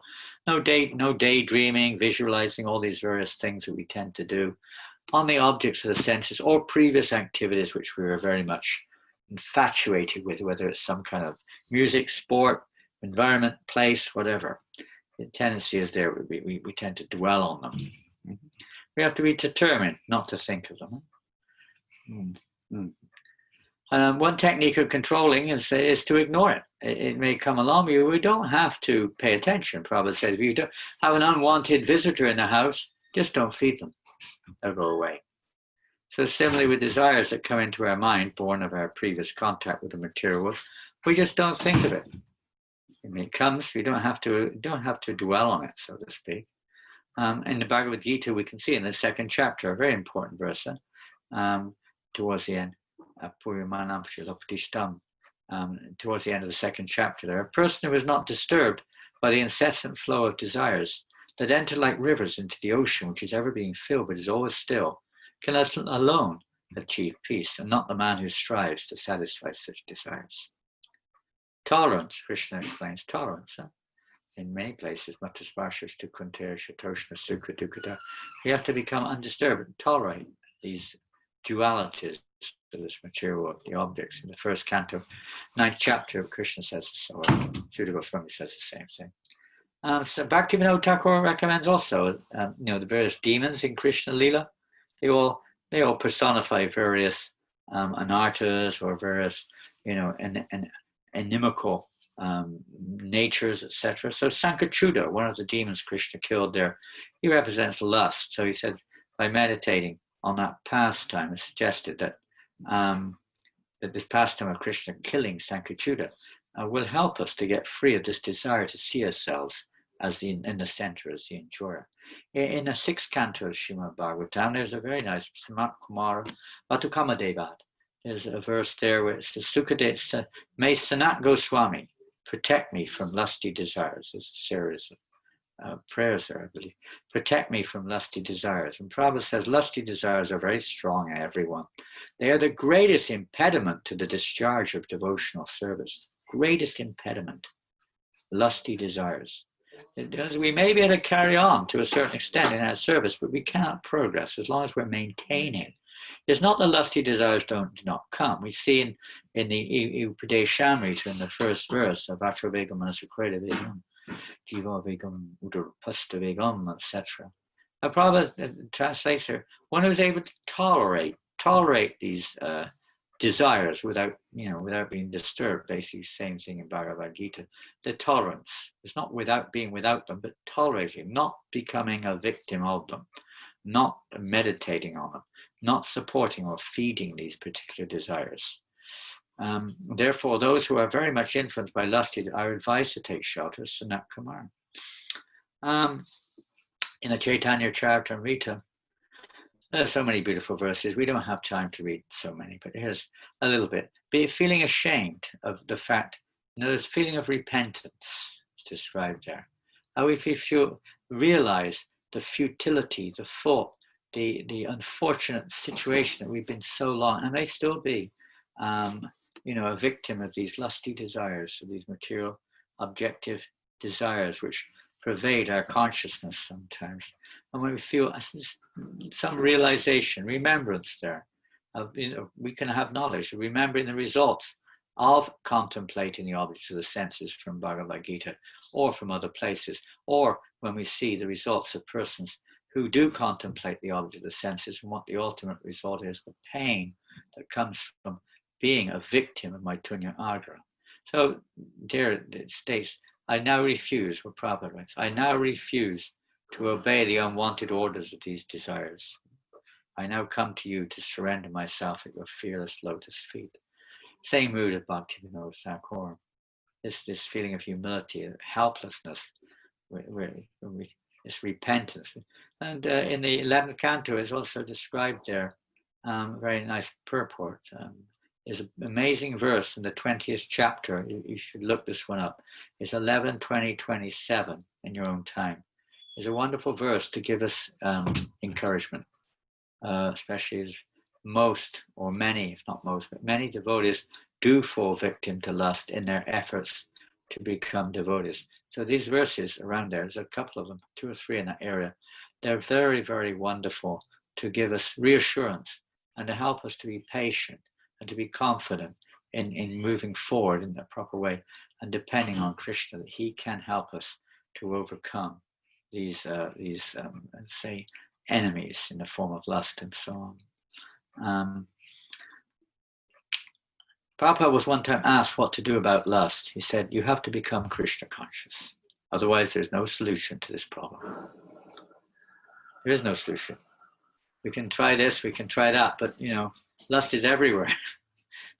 As we know in the Bhagavad Gita, Krishna tells us where lust is. It's a good idea to know where lust is, but the real fact of the matter is in the material world, more or less, lust is everywhere except in the heart of a pure devotee. Lust is everywhere. So everywhere is a challenge. Even in a nice forest, everywhere lust is there. Maybe in a mode of goodness, but it's still there. And we have to rise above all these different modes of nature, but specifically in the Bhagavad Gita, Krishna defines that there's there in the body and the mind and senses and so on, intelligence. It's good to know where the enemy is, and then we can perhaps either avoid or deal with the enemy. But the real solution is only one solution: become Krishna conscious. Whatever assists in that is only by the grace of the Supreme Lord. Prabhupada writes here, it's only by the grace of the Supreme Lord that one can be protected from the allurement of lusty material desires. The Lord gives protection to devotees who are always engaged in his transcendental loving service. So keep engaged. And even if Mr. Lust comes along, we can be protected. Yes, Mr. Lust may be very powerful in trying to draw our attention, but if we fully engage, keep ourselves engaged, the idea. And most famous, perhaps, we hear of ways of dealing with this, but this again is a subject we're not going to deal with now because it's a very deep subject. To hear the playful pastimes of Krishna with the gopis of Vrindavan. We're going to mention just one thing where Prabhupada warns us that unless one comes to a certain stage of eligibility, of purification, we have to be very careful, because sometimes hearing these very, let's say, high and spiritual pastimes of the Lord, the most intimate pastimes of the Lord, for one who is not sufficiently in knowledge and sufficiently purified, can have a detrimental effect. Because we can't compare them with mundane affairs, or even evoke within our own hearts either misunderstandings or even sensual desires in our hearts. We have to be very careful. And now we're going to finish off with the root of lust. And this we're going to take to the Nectar of Devotion, chapter 15, a very, many of you have read it. And there it deals with the spontaneous devotional service to the Lord. And right now we're on the platform, don't forget, we're trying to practice Vaidhi Sadhana Bhakti, which is the practical process of bringing lust, harnessing lust, and directing that lust or that passion in service of Krishna under the direction of somebody who is not controlled by lust. So this is Vaidhi Sadhana Bhakti, engaging our senses, our mind, our intelligence, our body, everything, in the service of Krishna, and consequently whatever aptitudes are there, whatever tendencies are there, whatever desires are there, learning how to engage those in Krishna's service. And so I'm going to read a bit from that Nectar of Devotion, chapter 15. The lusty attitude of the gopis does not refer to any sort of sex indulgence. Srila Rupa Goswami explains that this lusty desire refers to the devotee's particular attitude of association with Krishna. It's an attitude. In this material world, the attitude becomes perverse in so many different directions. The attitude in this world is to satisfy me, and it becomes manifested in so many different ways in relationship with everything around us. In the spiritual realm, it's simply towards Krishna, whatever our attitude may be. Association with Krishna. Each and every individual has a different aptitude, a different nature. Every devotee in his perfectional stage has a spontaneous attraction to the Lord. This attraction is sometimes called the lusty desire of the devotee. Amazing word. The same word kama is used for lust, as well as this natural attraction towards Krishna in the spiritual realm or on this planet. The lust is the devotee's excessive desire, and the material world is an excessive desire for sense gratification with me in the center. Spiritual world is the devotee's excessive desire to serve the Lord in a particular capacity. Such a desire may seem to be a desire for enjoying the Lord, but actually the endeavor is to serve the Lord in that capacity. And then, then we go on to, in the Nectar of Devotion, to the nature of the, what did we get to? Sorry, I wasn't using the right icon. There we go. The extreme desire to serve the Lord is manifest in the transcendental realm of Braj, and it is specifically manifest amongst the gopis. The gopis' love for Krishna is so elevated that, for our understanding, it is sometimes explained as being lusty desire. The author of Chaitanya Charitamrita, Krishnadas Kaviraj, has explained the distinction between lusty desire and the service attitude in this statement. Lusty desire refers to the desire to gratify one's personal senses. Transcendental desire refers to the desire for serving the senses of the Lord. In the material world, there is no such thing as a lover's wanting to please the senses of his beloved. Actually, in the material world, everyone wants mainly to gratify his own personal senses. The gopis, however, wanted nothing at all but to gratify the senses of the Lord, and there is no instance of this in the material world. Even the way they dress, everything, they want to be happy. Why? Because Krishna's happy when they see them happy. When they dress the way they do, not just the gopis, all the residents, all the pure devotees of the Lord, everything they do, the motivation is to please Krishna's senses. It's not to gain fame and name in this world. It's not to achieve any position in this world. It's not to get followers. It's not to get wealth or women. Nadanam Nijanam Sundaram. It's simply to please the supreme senses of the Lord. This is the motivation of the devotees. So whatever they do, that is their incentive. And even their dress, they may look very beautiful. You may think, oh, they're just like anyone else. They're not. It's because they want to please Krishna's senses. Of course, the most pleasing thing to the Lord is this attitude, this absolute loving attitude, which is described here as lust, because this lust ultimately refers to the natural desire of a living entity to be happy. And that happiness of a living entity is, in the spiritual words, when they see Krishna happy. So Vaidhi sadhana bhakti is the process whereby we may not know it, but whereby actually that Krishna becomes satisfied. He's pleased when he sees the sadhaka following the instructions of the pure devotee of the Lord. This pleases Krishna. And thus, in this way, lust can be conquered by the grace of Krishna. Therefore, the Gopa's ecstatic love for Krishna is sometimes described by scholars as being like lusty desire of the material world, but actually this should not be taken as literal fact. It is simply a way of trying to understand the transcendental situation. So we should try to follow in the footsteps of the Gopas. Doesn't mean imitating, it means cultivating favorably, anushilanam, favorable cultivation of this mood of bringing pleasure to Krishna. And we're going to jump forward because the time is a little short here. But in this very important verse, last point now, in the 3rd chapter of the Bhagavad Gita, text number 43, after describing the influences of Kama or lust, Krishna therefore says, therefore, Arjuna, best of the Bhartas, this text 43, was 41. Thus, knowing oneself to be transcendental to the material senses, mind, and intelligence, O mighty armed Arjuna, one should steady the mind by deliberate spiritual intelligence, and thus by spiritual strength conquer this insatiable enemy known as lust. We conquer this insatiable, it's never satisfied, enemy known as lust by spiritual strength. And where do we get that spiritual strength? So Prabhupada says in a lecture in Bhuvaneshwar in 1977, if you want to actually have peace of mind, if we actually want to be free from this material fatiguement, then we must take the shelter of Nityananda Prabhu.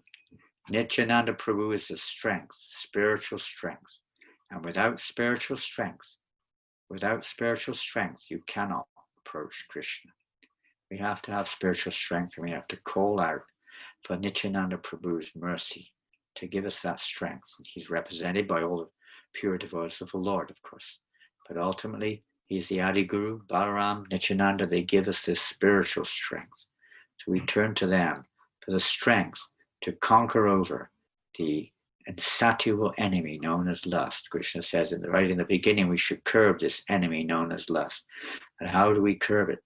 Whenever that thought comes into our hearts, we cry for the Lord's mercy. Chant the holy name loudly or whatever we can, and take shelter of Lord Nityananda, begging for his mercy to protect us. Okay, well, we're going to, because time is not very much, as we're passing time quickly, so we're going to finish off there. I do apologize. I'm not, experienced in this, presenting it in this type of format maybe, but I hope that something there from Prabhupada's words was of something. There's 22 messages. Oh, not many. Okay, well, thank you, Krishna. That one is Hare Krishna, Krishna Krishna, Hare Hare. I'm too much troubled. There's one. I'm too much troubled with the last 40 years, not helped by Hare Krishna, Hindu, Christian. Chanting not much use. Help me. Corona has helped. I mean, I don't know the details of how Corona has helped, other than the fact that we have seen that when we're in difficult situations or when we're faced with danger, when we're faced, as we mentioned earlier today, we're faced with danger always. When we're faced with danger, which is more vivid, as we have been, more or less, you could say, of late, it does sometimes help us to become a little bit more resolute in turning our hearts towards Krishna. So generally in these cases, of course, ultimately it's the Lord who can help us, but the association of devotees, genuine association of devotees, is not just delving only on the platform of, how to deal with this, how to deal with that, la, la, la. That may be there also, but it's actually hearing purely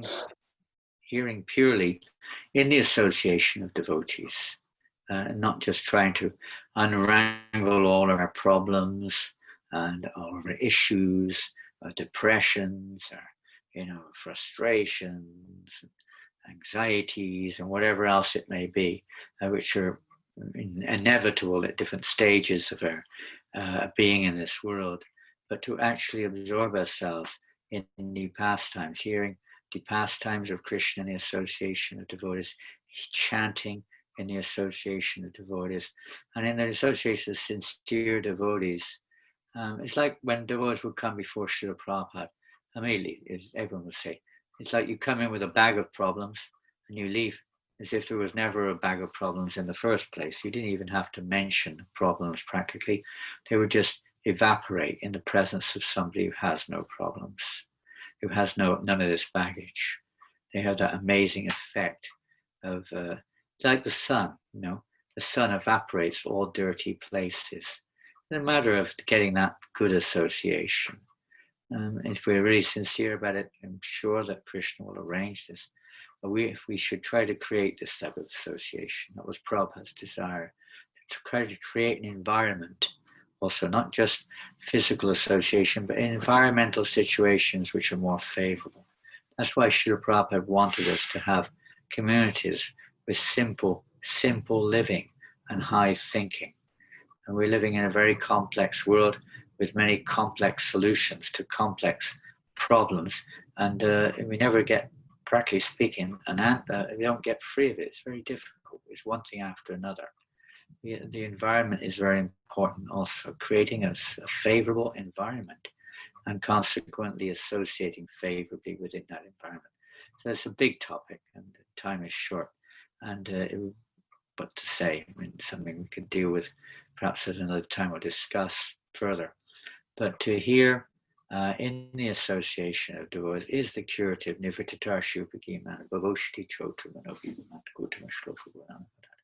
is to hear the messages of Krishna in the association of those who are nivrittatarshaya, those who have they're not influenced at all by lust, by the material waves of lust. They're not influenced. They're completely above it. Then that is the Bhava Oshati. Bhava is the material ocean where we're constantly being disturbed. And when we associate with us, maybe they're less disturbed than others, a little bit of help, but it doesn't release us. We have to associate with those who are nivrittatarshaya, those who are free of all material affinity, who have no more interest in the temporary objects of this world. Their only interest is in Krishna. I wish we could go on further, but there's a lot of other points here. If lust has such negative forces or is portrayed negatively, why was it manifested in human nature in the first place? Well, again, it's a reciprocation with us in terms it's not necessarily, it's the mode of passion. The mode of passion is the mode of action.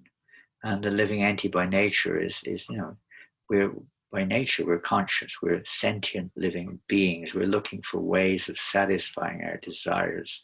So the mode of passion is there to give us that, you could say, impetus, that strike to endeavor, to engage in various activities. Now, the mode of passion can be very favorable when engaged in Krishna's service.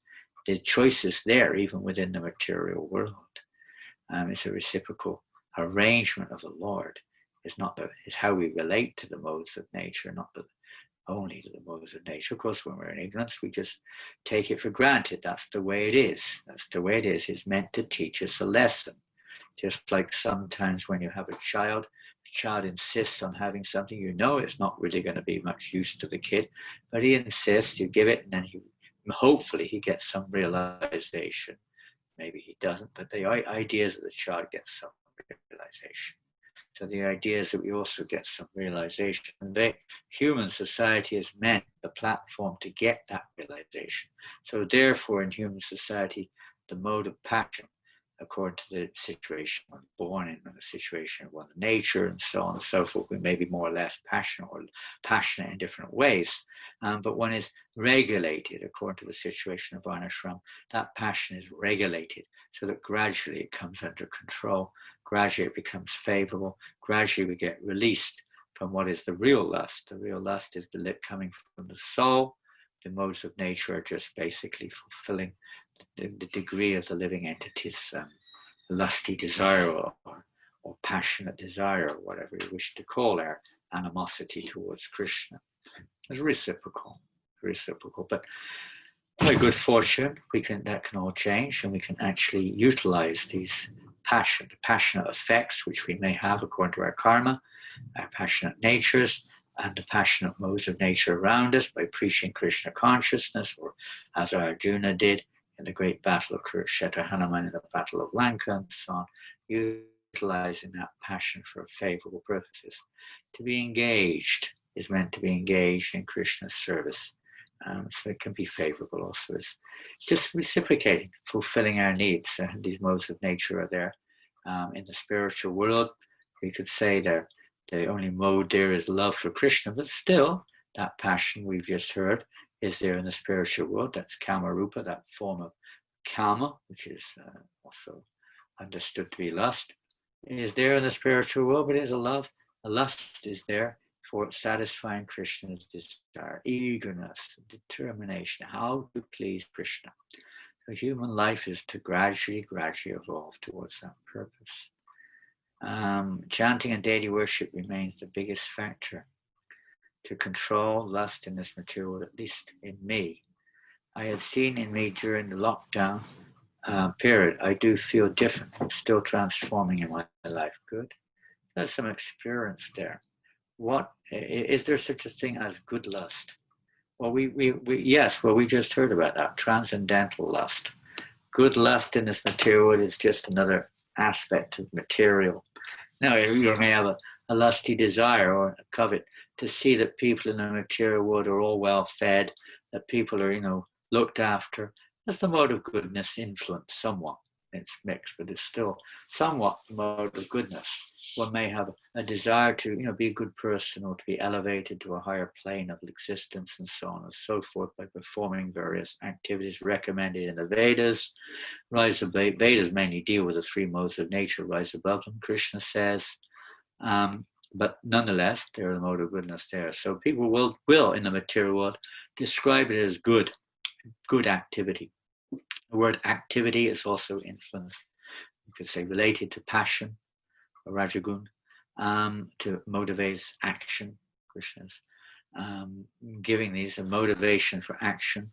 So there's good action, there's passion, mode of passion action, and a mode of passion where we're absolutely desiring to enjoy our present situation and get fruits from our present situation. And then there's mode of passion, mode of ignorance, activity also. But this is mode of goodness, but this is again not real goodness. Shuddha sattva means above the modes of nature, and that is when we're engaging whatever the modes of nature are influencing us, we're engaging them in Krishna's service. So thus it becomes step by step, it can become transcendental, Shuddha sattva, pure goodness. And that's the real goodness, the real passion.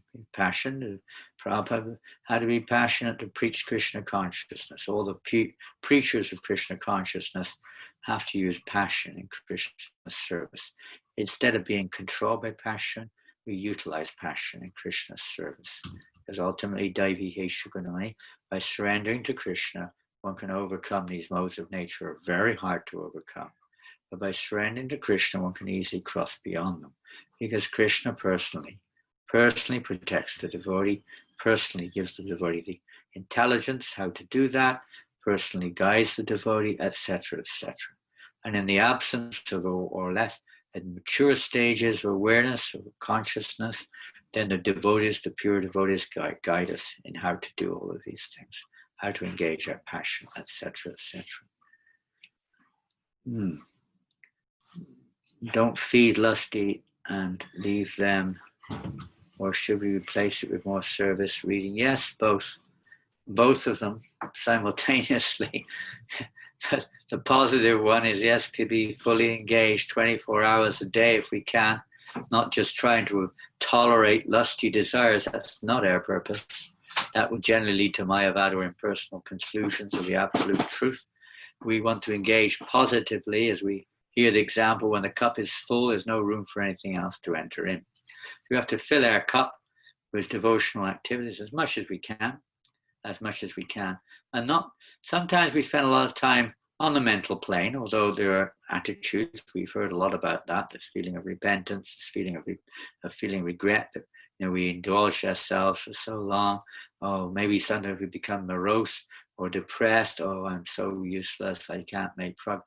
We sometimes absorb ourselves in these things, but that's not really our business.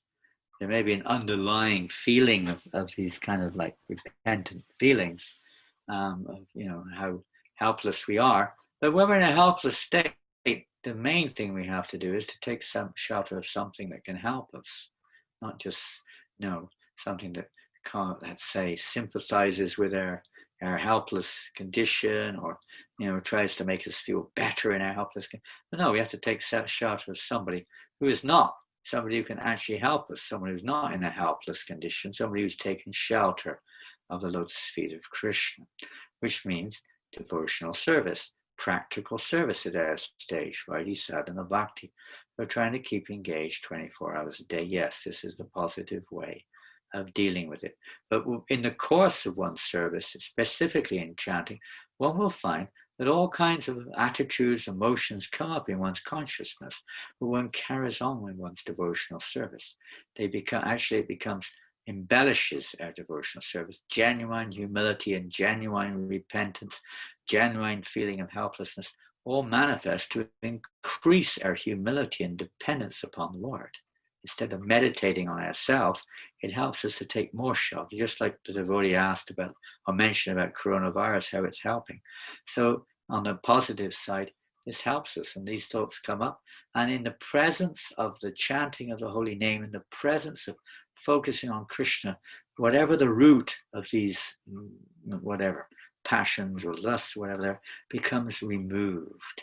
In the presence of the blazing sun, all dirty things is removed. Krishna Surya's Sam, Maya, Haya, Andhakara.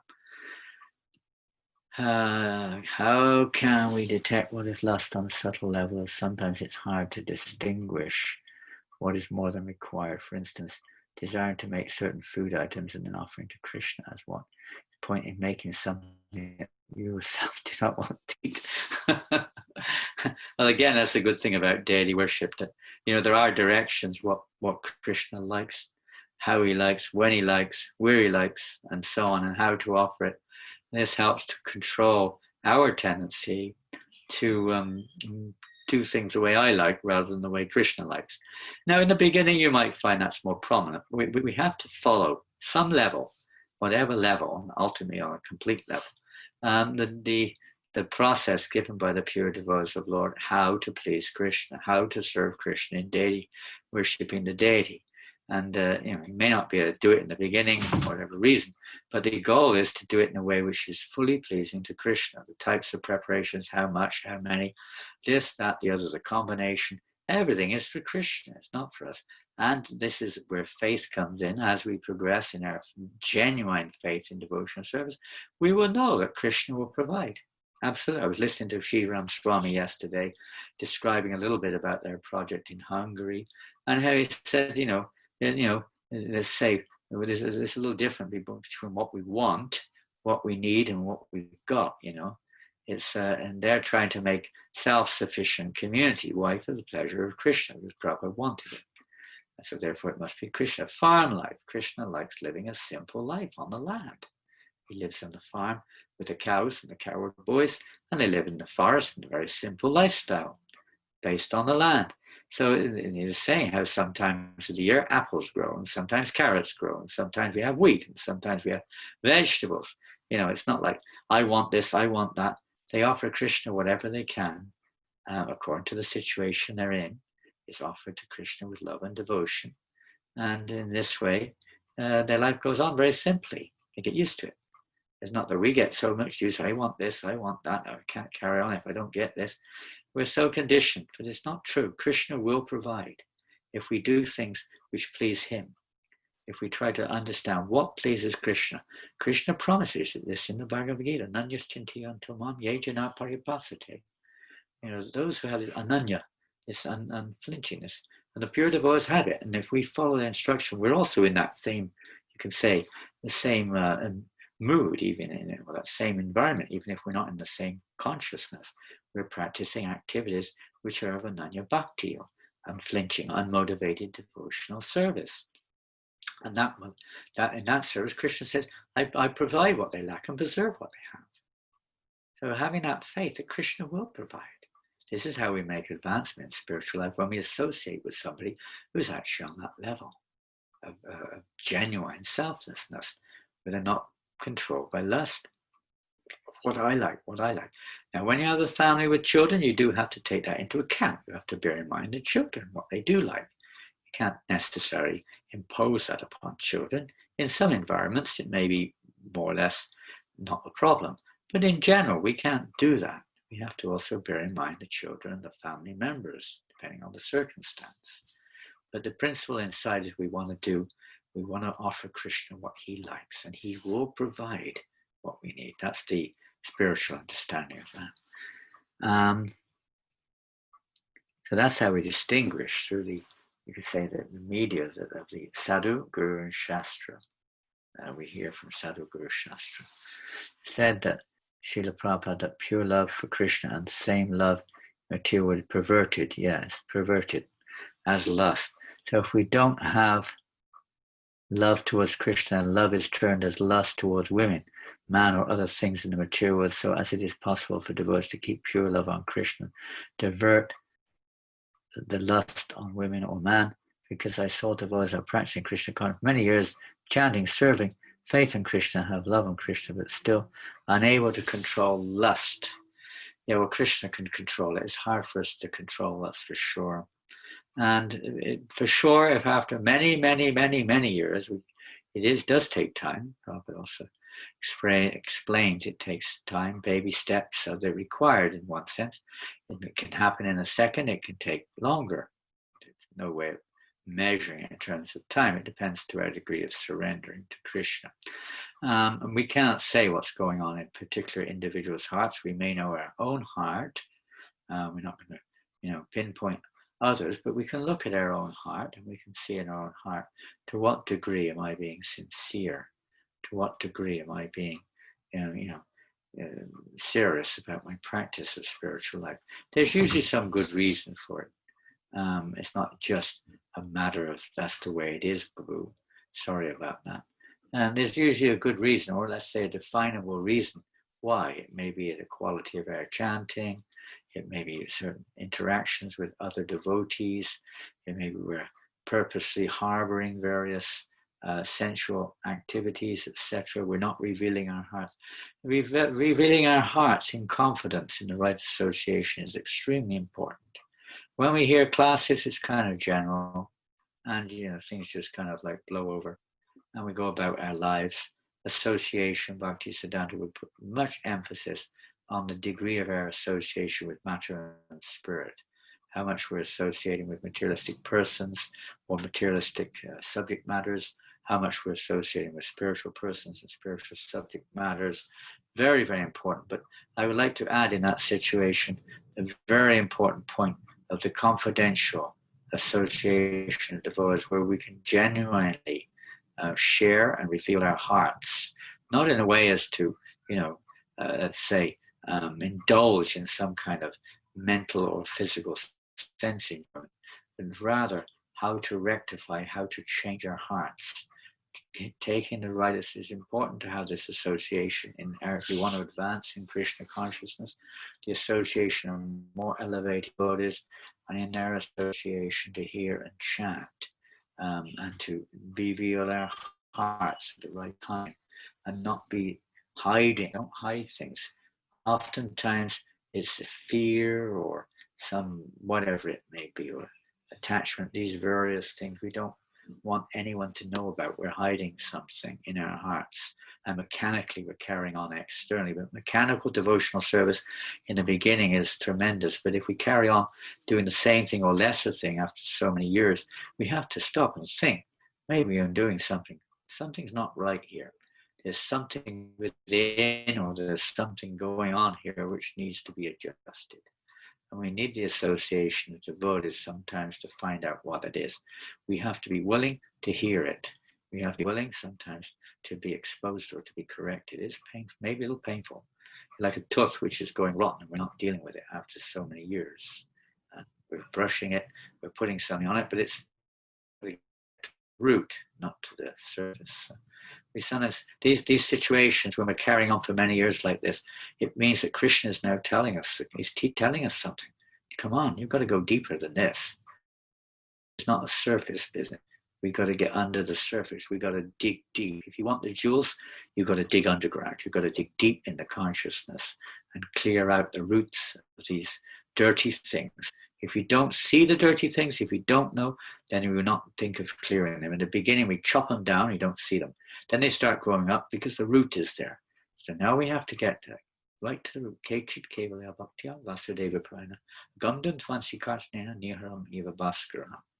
It's very rare that such a great soul, but we have to get that opportunity. We have to take that opportunity to hear from Srila Prabhupada, read his books carefully, and follow the process he's given, but also associate with devotees and churn this subject matter and dig deep and see how our consciousness is purified. There's some sound vibrations coming in. There's tons more messages. This is going to go on for a long time. I don't know what Padmanabha, what you want to do. It's already 1 o'clock. I don't know what you want to do, Prabhu. There's a lot more questions, apparently. It seems like lust. I always felt all along that, you know, this lust is the basic challenge that we all face on all levels, not just on the level of sexual interaction, but in our dealings and so many things. And it seems like so many devotees have a lot of, let's say, questions or some comments or something. I don't know. What do you want us to do, Padmanabha? Hare Krishna Maharaj, thank you for the very insightful class. And yes, it's like you mentioned, a very big topic. We're having lots of questions. So there's still a lot of questions. I think, yeah, we'll have to probably end soon. So I don't know if we can arrange for a second part to the seminar if you're interested. Whenever, you know, later on in August. I think that would be really nice. Because like you said, it is a very big topic, and you know, we had lots of devotees joining today, so I'm sure everyone's found it really helpful. I found it helpful as well. So yeah, we can continue at a later date. Does that sound okay? Possible, yeah. Okay, thank you, Maharaj, very much. You can't guarantee anything in this world, but you can.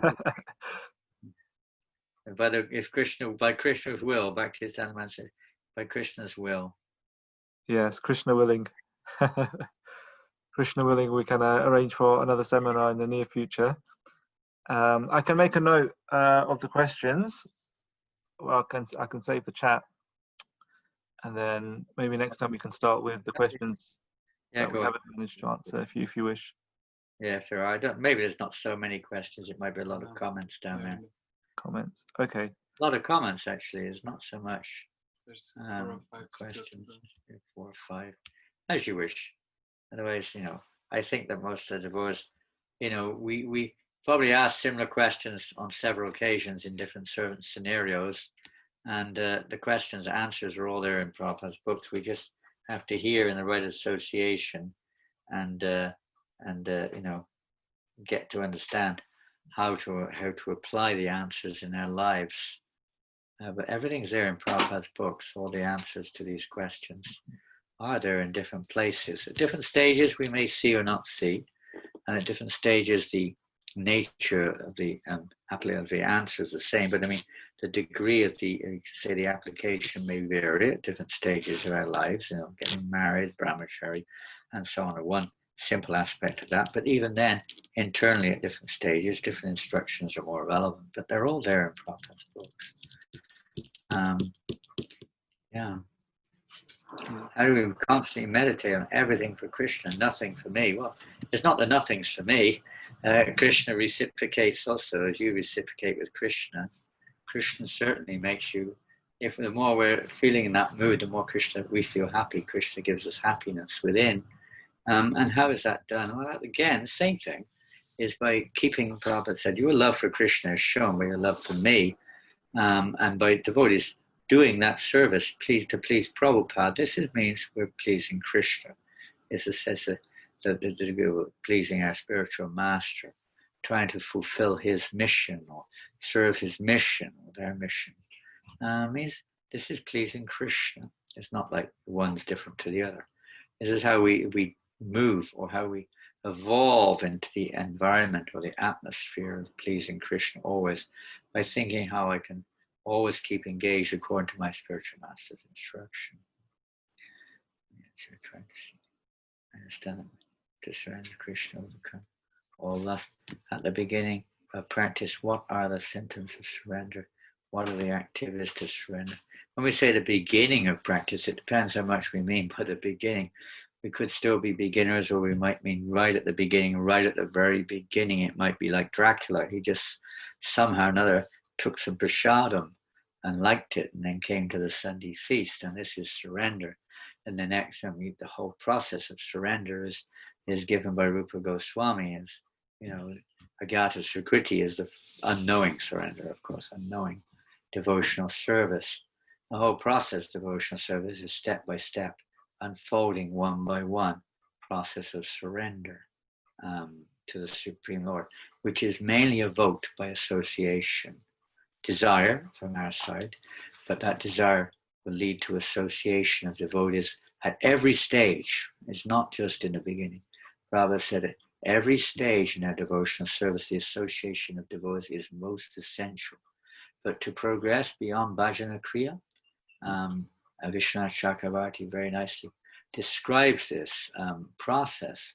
It's absolutely essential that by associating with devotees who are on the Kanista platform, the beginning platform of devotional service, one can only practice bhajana kriya.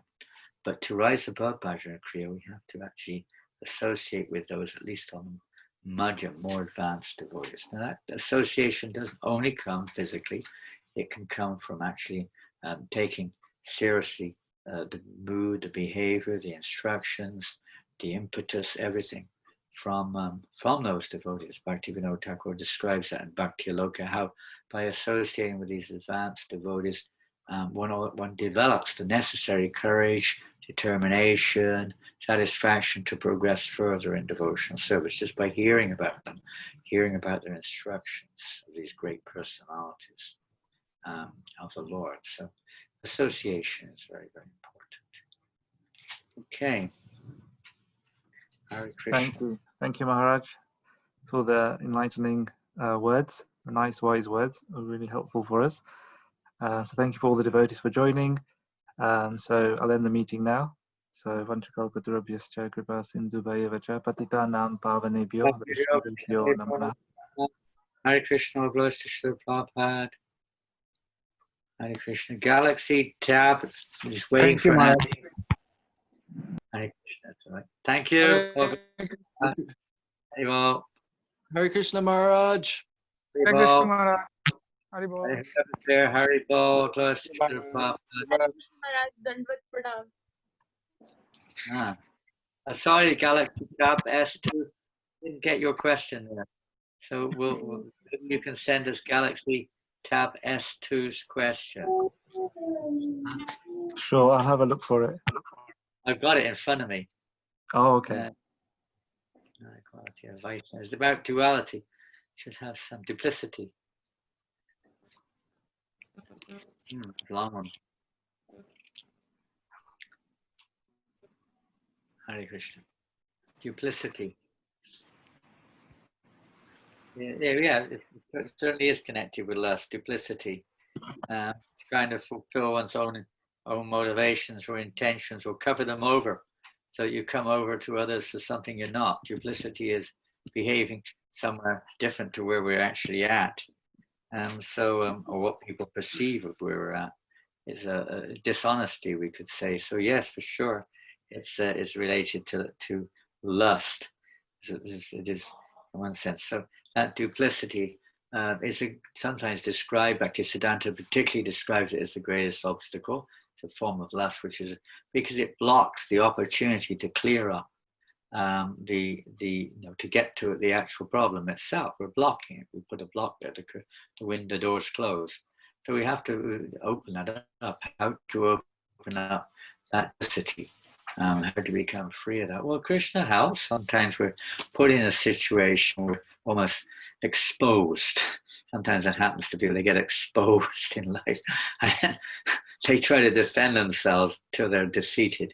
So we're like in that situation. We're all in that situation of a material world. And really, we're all in that world of duplicity because we're calling ourselves something we're not. We're hiding the truth, knowingly or unknowingly. So as devotees, this will come up step by step by step. And we have to be willing to this was humility, I suppose. We have to be willing to, let go and not be so attached to our preconceived ideas or our conditional ideas, and let go. And that's the value of sadhu sangha in the association of devotees. It does. It'll come up, and if we don't like it, of course, then we may go away. We're not sincere yet, or whatever it may be. We may drift away or keep away. We're afraid of being exposed. We want to be exposed. What to Krishna can see everything. It's to Krishna. We don't want to hide anything from Krishna. The gopis, it pleases Krishna to hide something, but otherwise they have nothing to hide. There's nothing to hide. They're simply live for Krishna's pleasure. Whatever you want to do, Krishna, read the Sikshastakam regularly. Different things that might help to wake us up, to realize that. Read Prabhupada's books. You will see that this is just. Why am I hanging on to this duplicity? Why? We don't need to. It's causing us suffering. It's causing us maintaining our lives in this material world, lifetime after lifetime. Let go. And this again, chanting with devotees, Yuga Dharma, Harinam Sankirtan, chanting, kirtan. Lots of kirtan can help wake us up, enlighten us within, free us from this duplicity of existence, duplicitous behavior. Anyway, that's another topic which we'll have to leave for now. Jai Srila Prabhupada Ki Jai. Hare Krishna. Thank you all very much. Go away. Hare Bol. Thank you, Padmanabha. Hare Krishna. Hare Krishna, Hare Maharaj. Krishna. Thank you very much. Hare Krishna Maharaj. Thank you. Hare Krishna, Maharaj. Safely. Hare Krishna Maharaj. Hare Bol. Hare Krishna. Thank you, Dev. Hare Bol. Hare Bol. Hare Krishna. Thank you so much, Maharaj. Thank you, Maharaj.